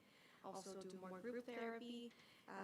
Talking to other agencies in the community, we see that is a great need for the community, and thanks to their referrals, we want to go ahead and provide that service. So if I may, so the current services that we're providing are the behavioral health assessments provided by our licensed counselors as well as individual therapy. What we have found as we've continued services in that community is a need for group therapy, primarily in grief counseling and substance abuse. That is something we're hoping to grow into, as in other programs that we have. We have medication-assisted treatment programs that treat the opioid and addiction with medication along with individual counseling. We have a curriculum that we use, it's called Living in Balance, and it's a tiered program that offers 3 tiers, and the program is about a year long, but focused primarily around the group therapy itself. One of the things we also want to look into eventually in growing our behavioral health services is what we offer similar to here in Alamogordo, which is our comprehensive community support services and possibly, if space allows, psychosocial rehabilitation, which deals with individuals who are diagnosed for adolescents, youth, it's going to be severely emotionally disturbed, or for adults as well, severely mentally ill. I know that term sounds scary, but it's those that it could be something, an example would be depression that's impacting their daily life. Those individuals who would provide those services, one, would go out in the community in real world situations and help them cope. It would be up to the counselor to help them understand their diagnosis and tell them about the coping skills, but a community support worker would help engage them out in the community and work through those coping skills. The goal there is to help them for themselves as opposed to for them. With the psychosocial rehabilitation, something we offer here, and again, this is something we plan to do, we're looking into. It's a classroom model that we have. It's primarily for adults. It teaches whole health action management, managing their diagnosis, and other living skills that are identified through their counseling sessions with the provider.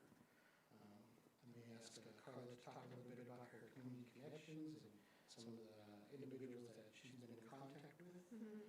Yeah, definitely. The Chaparral company has been referring anybody that is new to the community for our services, given our pamphlet, given our information. We also do medical services there, so she's been referring. We're trying to do it at a one-stop shop. And then also home health agencies have been also referring for our services as well. Chaparral is growing so much. It's growing a lot. Yeah. Yes. It's exploding. Especially the Otero side. It's I know, it's going crazy. Yeah. The increased need being individual therapy, as even what's offered on the site for Donnie and Anya is limited as far as their resources available.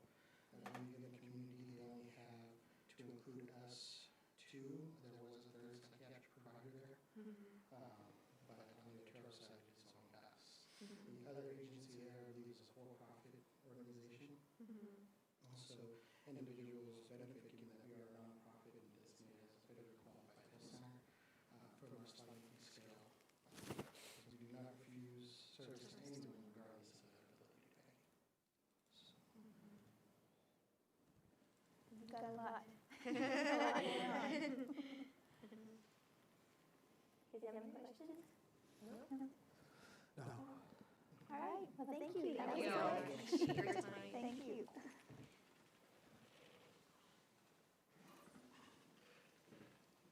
Okay, Gerard, you want to go ahead and go for the flick? Just keep hammering on through.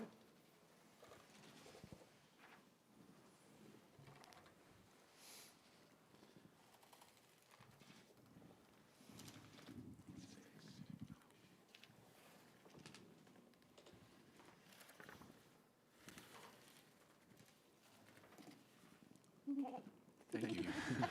Sorry, we just have to flip through our paperwork. Right. Yes. Well, on behalf of everyone at the Flickinger, thank you very much for your support. Before I arrived here last fall, talking with folks and learning about the relationship between the county and the Flickinger and the situation of ownership, I thought, well, this is a great situation. I think I couldn't ask for anything better. So, and this year when we made our request to you, we wanted to keep it modest because of the support we've seen with the improvements to the facility.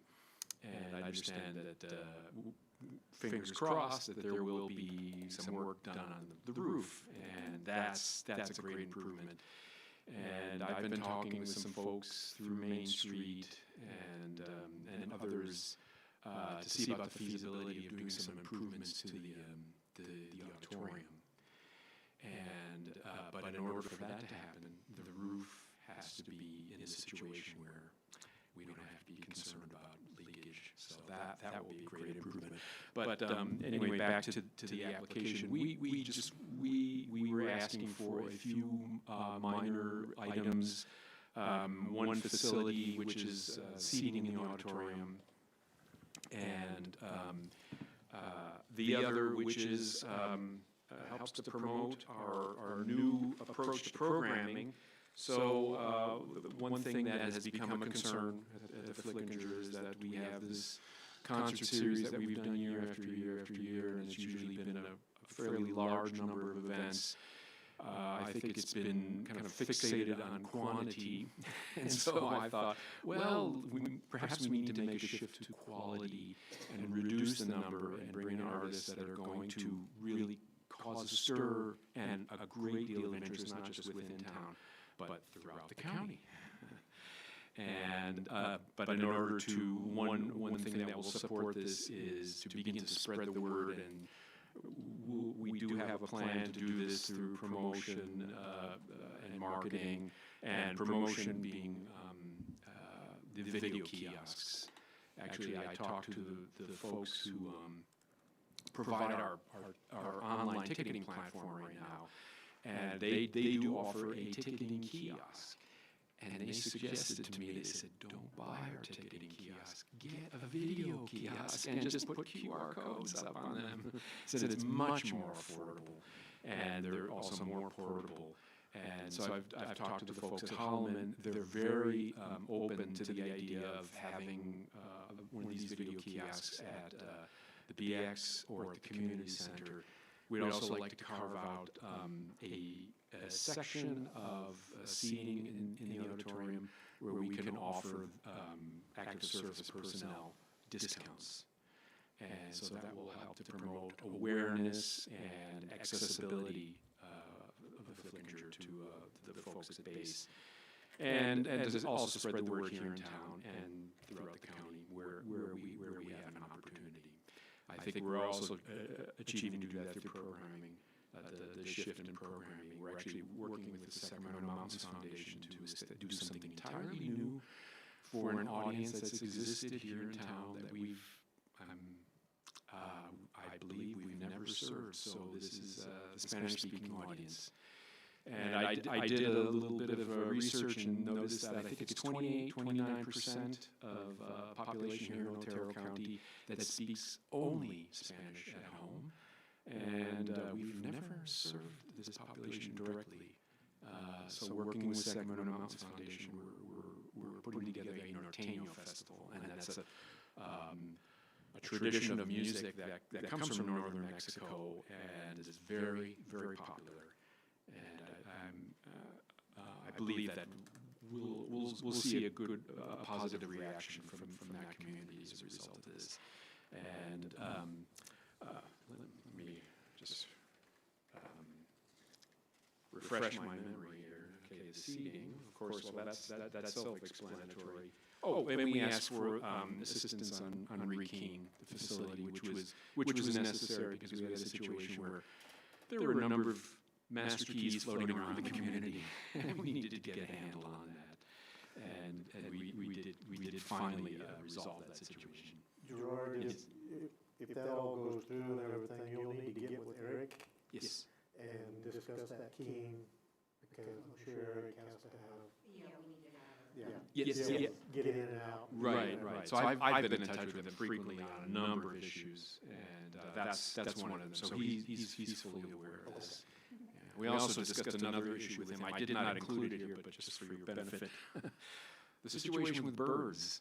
And so I did uncover, I hope, fingers crossed, a solution to this that's new, and has to do with methyl and threnolate. So this is an extract of grape skin, and apparently when it's isolated, it's really a deterrent to birds.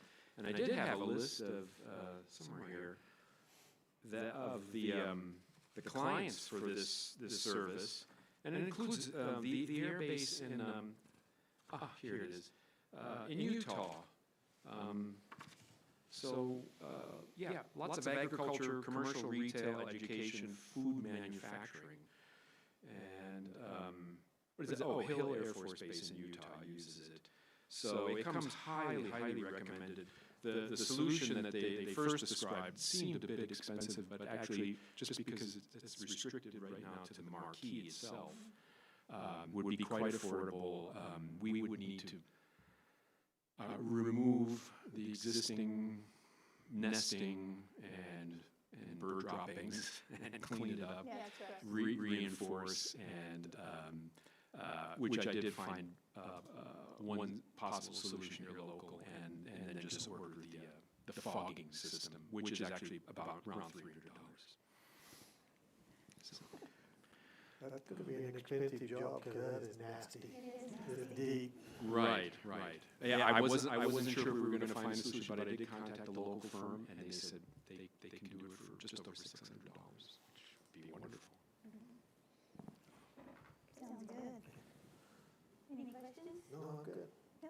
All right. Thank you very much. Thank you very much. And welcome, and this is your first time around in this. Yes. So we're glad you're here. Great, thank you. Thank you.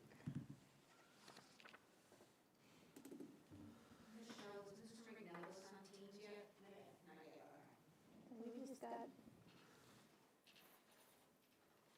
weed and those are the only two, and then that's virtual. We only got 3 left. Does anybody need to take a break? I will. Okay, we're going to take a quick break until somebody gets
Hello,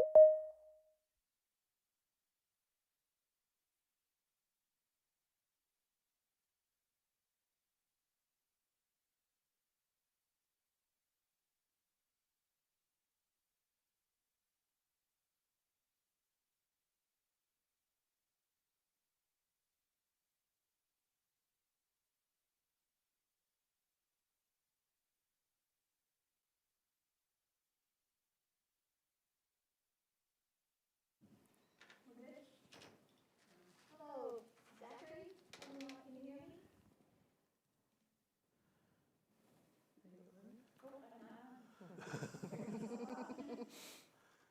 Hi, Zachary, can you hear me?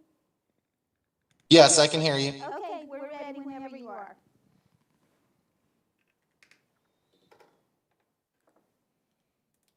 Are you ready? Yes. Yeah, go for it. Thank you for allowing me to do this presentation through Zoom or Teams. Unfortunately, I couldn't physically be there. I'm sorry, I thought someone was asking something. No. Our request is for $1,050, as it is for every fiscal year. To give a little breakdown of what we do in Otero County, we have 5 stops in the county: High Rolls, La Luz, Pinon, Sacramento, and Mayhill.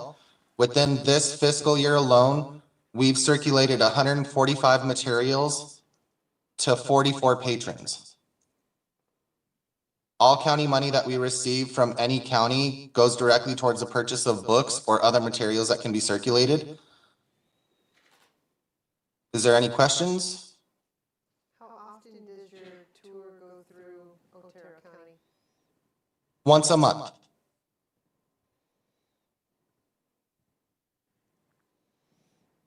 And are these reusable books, or do you just give them to people and they keep them? We're a mobile library, so we loan them out for a month, and then if they want to renew them after that month, they're more than welcome to, and we do not charge late fees.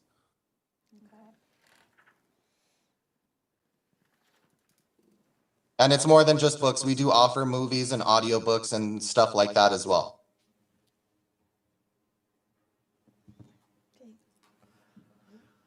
No, I'm good. Okay, I think that's all we need. Thank you very much for your time. Thank you. Have a good one. You too.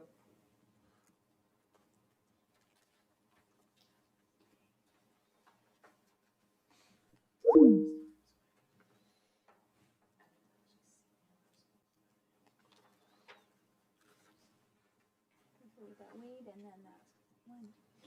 Amy, you'd probably need to ask one of them on that question about what you were just talking about before they get here. Julianne? Hey, Julianne, on that, affordable homes, is there a way that we can say that if we grant that $6,000, that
It's the handout. Oh, okay. Yeah, it was this.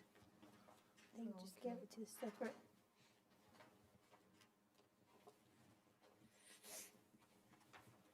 If you didn't get one, you look at mine if you want to. I got so much junk in my book. I've got so many papers up here that. There, I found it. Okay. Along with other paperwork.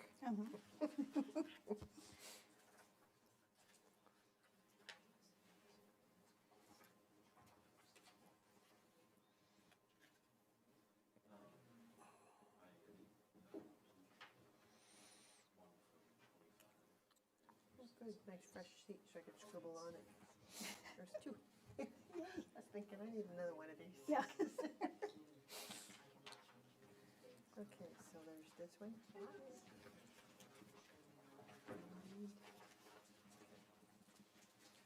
We're ready whenever you guys are, so come on up. We're running early, so. I haven't included an update because we did one more trip on our screen reader since, Thank you. the last email I sent out.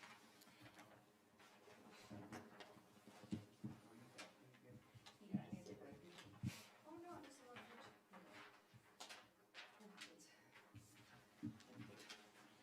Do I need to use this or just, doesn't matter? Yeah, you have to for people online so they can hear you. Okay. Oh, that makes it even worse. You'll just introduce yourself. Okay, I'm Alicia Kumke. I've run Forever Homes Animal Rescue for 10 or 11 years. I lose track.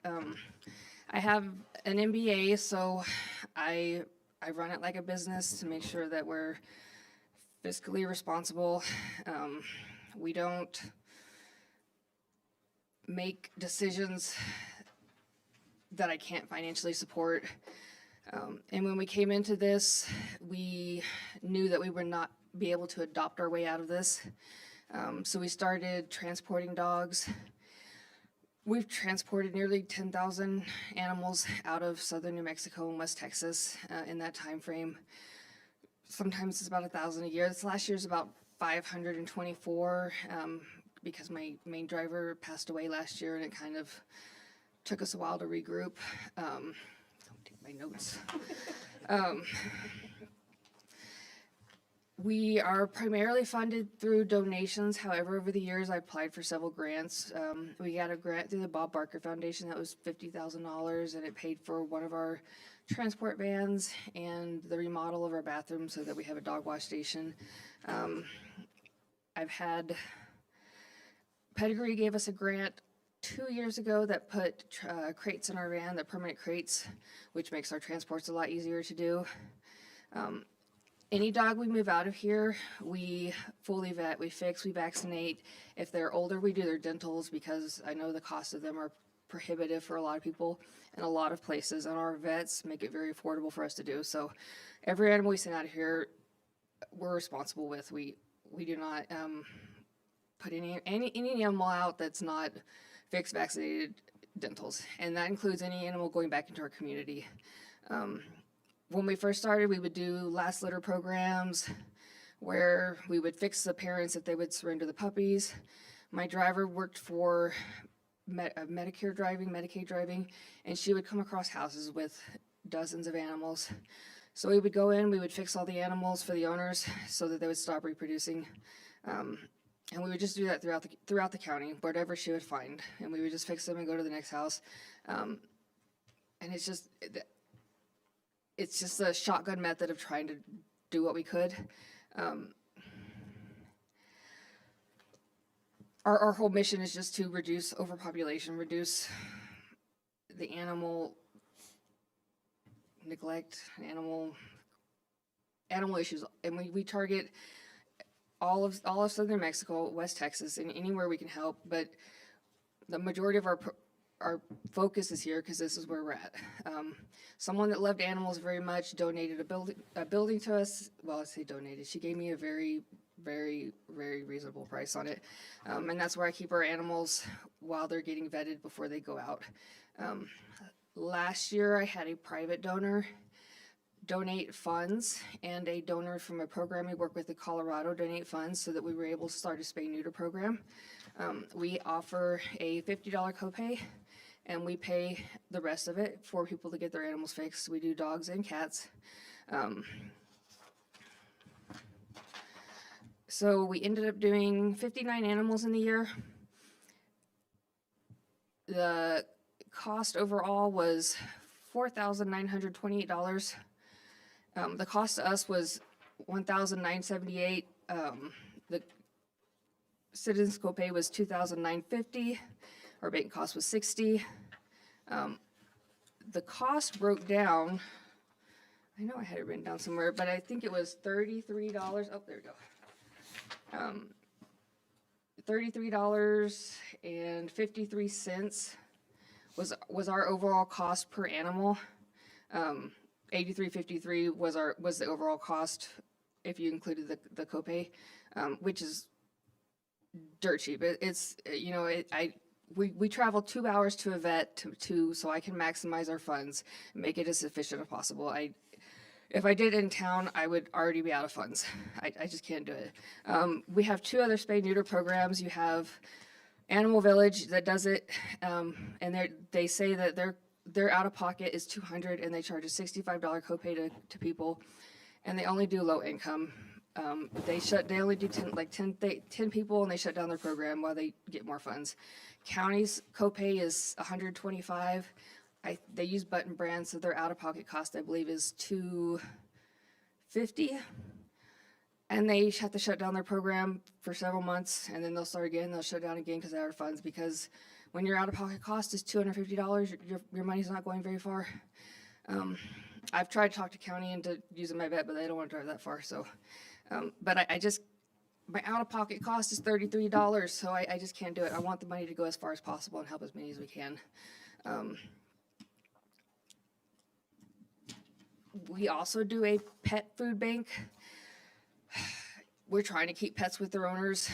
We're trying to get them fixed to keep them with their owners. We push our pet food bank people also to get their pets fixed as well. So we've gotten that.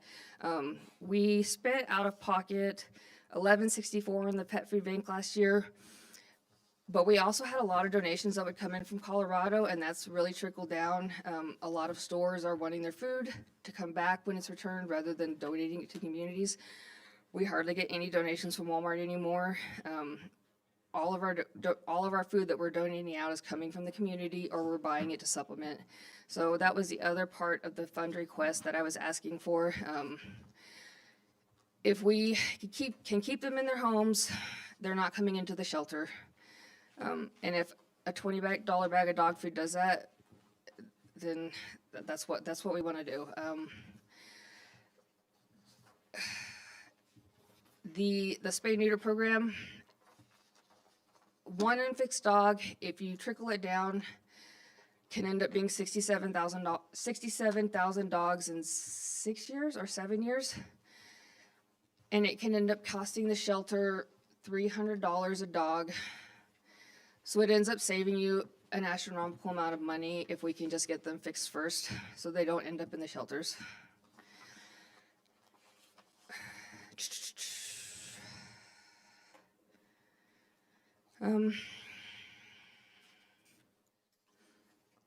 Our spay-neuter program is open to everybody. We don't have any income limits.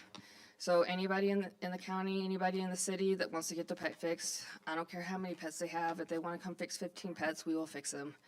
We drive them to TRC. The rescue pays for the gas. We take our van, we take it over, they come back. Our vans were paid for by private donors, so they're not old and rinky-dink. I've got a 2021 Mercedes and a Ford, but it's in the shop for a year now, so who knows if I ever come back. But I do have a nice van to transport them, and so, but it won't take much for us to fund the spay-neuter program for another year, another 2 years. I just want to fix people's pets so that you see less pets in the shelters. Because I got a call just the other day. This lady has 10 pit bulls, 5 females and 5 males, and she wants to get the females fixed. And then we have, I think, lined up for their next trip, we have 7 coming from Chaparral. And I I know chaparral's a big problem, but their problem is that they can't get them to us, but we're trying to figure out, you know, somebody that can bring them and then somebody come and pick them up and take them back. That's what I told the lady there. But that's 17 dogs, especially pit bulls. Yeah, we just went last weekend. I think I've got 10 more people waiting to go on our spay neuter list already. Because I can only take so many big dogs on a trip because I only have eight big cages. And if they're too big, then I have to pull my dividers out and I have less big cages. So, but Yeah, chaparral's about 95% of the dog problem. yeah, At our shelter. yeah. And when I had my driver before she passed away, she would actually go through chaparral. So we were fixing dogs in chaparral every trip we went. She would pick up a dog or two and drop them off on chaparral on the way back. I don't have drivers to do that now, so we're trying to figure out a way to work with them. It's just not there yet. If the owners are willing to come down Mogor to pick them up, then we will fix their dogs as well. So, because yes, they're a big problem. We'll be breaking ground on a shelter with the sheriff's office in Chaparral. That's so good. Yeah, so that's gonna open. I tried to convince my vet to open an office here. I was like, you would have so many customers. Is there a way to add on your spreadsheets when I see you have names and dates and everything that I'm assuming when you take them in, where they came from? All of these are from either the city or the county. These are all Alamogordo related. And so that we can track to make sure they go to the Otero County shelter, get rescued from there, or that's what I'm. Do you want them differentiated from city to county? Okay, I can do that.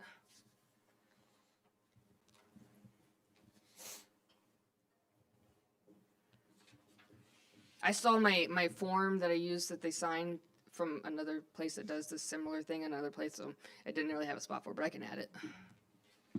You can help me advocate for an in-house veterinarian. I know, I've told the county shelter, the vet I use, and I said, the amount that they spend on spay and neuter, they could take 4 dogs to my vet, only adopt out 1, euthanize 3, and still be ahead financially. Because they spend so much money on their vet here in town. That's because of the RFP process. A lot of vets don't even put their name in the running. Yeah. But I can tell you the building was ordered today. I approved it in Munis. Yeah. Good. Yay. That's good. That is Yeah. good. For the county shelter? Yes. Add-on, Yes. Yeah. Good. But I still want an in-house veterinarian for Yeah. our own. Yeah, I mean, that would be amazing. I mean, I can only imagine.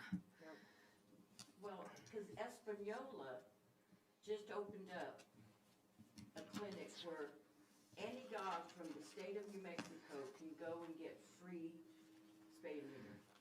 Yeah, I'm don't really want to do it that way because I don't want to hurt or compete with. Well, I understand, but yeah, it can be done. Yeah. Because it's a problem. Yep. But our own in-house animals, Yes. that way.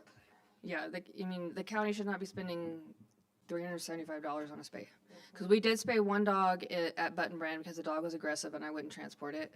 Because it's not safe for our people to handle an aggressive dog. But we ended up paying for it at Button Brand and it was $375, Yeah. So. Just so everybody know, this is where my apple came from. Oh, is it? And my splinter. Yeah. Splinter. Yes. Oh, dog. And I don't pull very many dogs from county or city right now because they don't have very many small dogs. And I advocate for people to adopt from the shelters. And I don't want to take the small dogs that people want to adopt. So I leave them at the shelters. And I only pull old dogs. So the shelter would be like, hey, I have a 17-year-old dog here. I'm like, I'm on my way. Oh boy, $500 out the window. I'm coming. Right. Yes. Anything else? Good? Anything else? I'm good. Okay, all right, thank you. Thank you.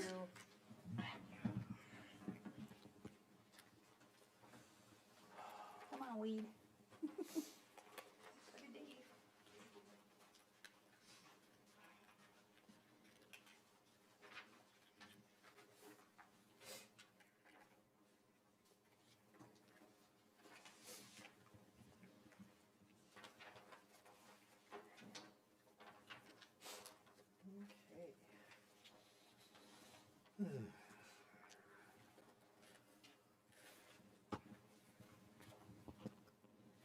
need some music or something.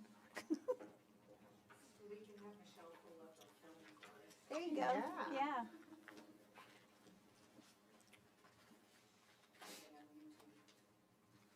That movie I need to go see. Pull it up on, she said Amazon or Netflix? Yeah. It really was kind of cute. I mean, they're Hallmark cowboys, so they're kind of dudes, but it was cute. I wanted to fix this hat really bad. They don't wear the hat anymore. Don't do it. But it was cute. I just like seeing all the scenery and, you know, it had Ruidoso downtown and all that. That's what I enjoyed about that Christmas movie. Mm-hmm.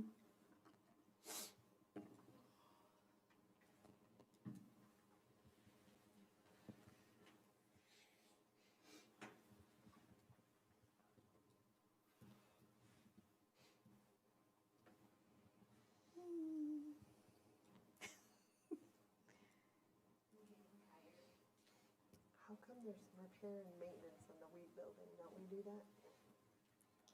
Not, Maintenance yeah. they're supposed to do. Oh, okay. You know, if they've got a stopped up toilet or, you know, things like that. Routine maintenance. Yeah, John Bill takes care of a lot of that.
Why don't we have what we paid them last year during the construction on here? I like that.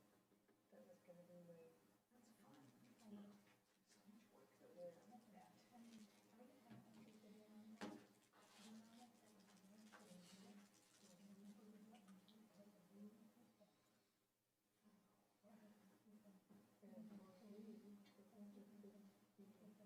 I agree, they need to be self-sufficient, same thing I mentioned with that other one. It's just hard.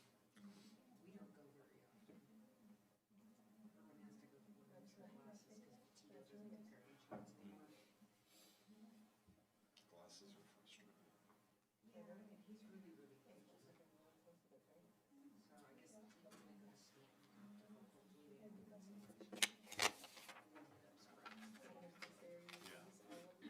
Produce is so good at Sam's Club compared to everywhere else.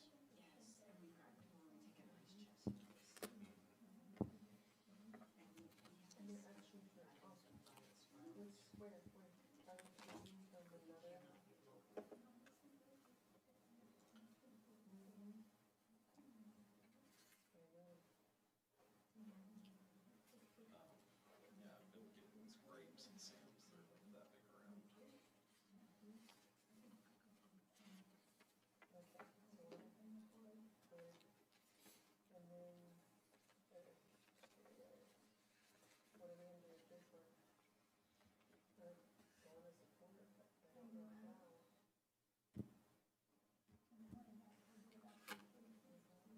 Yeah, wait till RB sends you his, we'll know. Okay, okay. He'll explain some stuff. Yeah. Okay.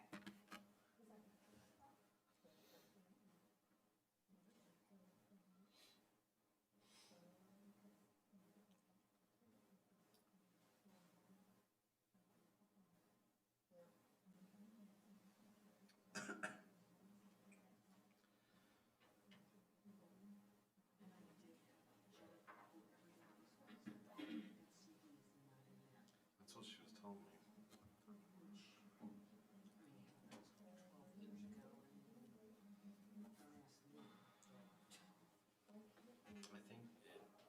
think it got mixed up with the other one, and I wouldn't be surprised if someone thought it was a copy and threw it away or something.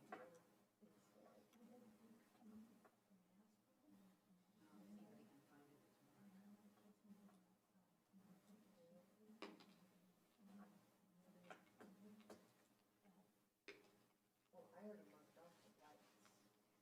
They're not there now.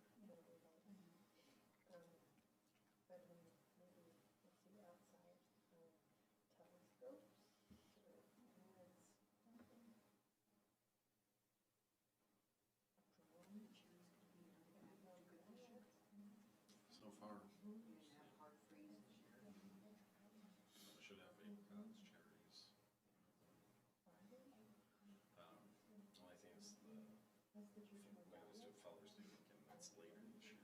And it's hot, and so the cherries are gonna be ripe early. And I can't just like have them sit there, so I don't know how many will be left by the time the festival is.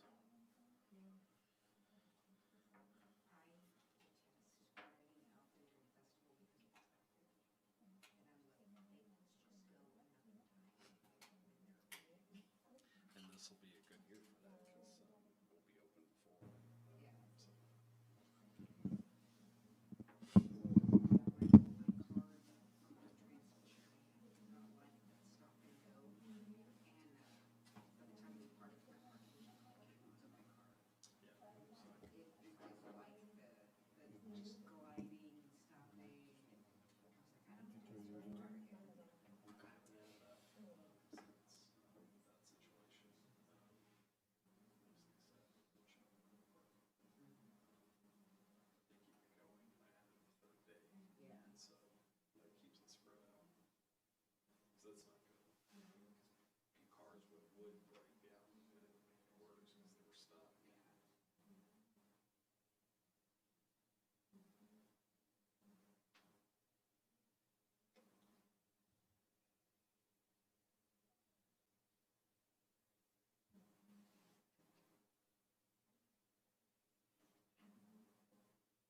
generous.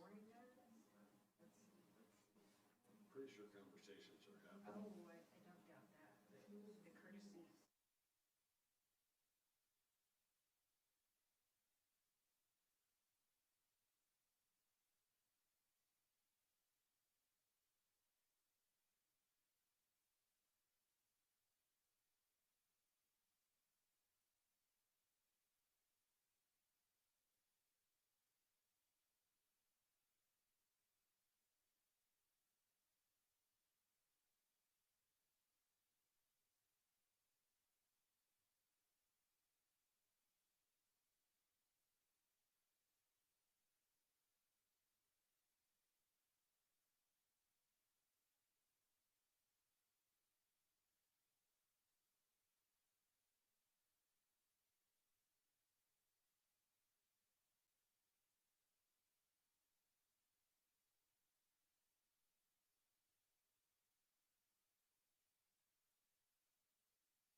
Sit down, kid.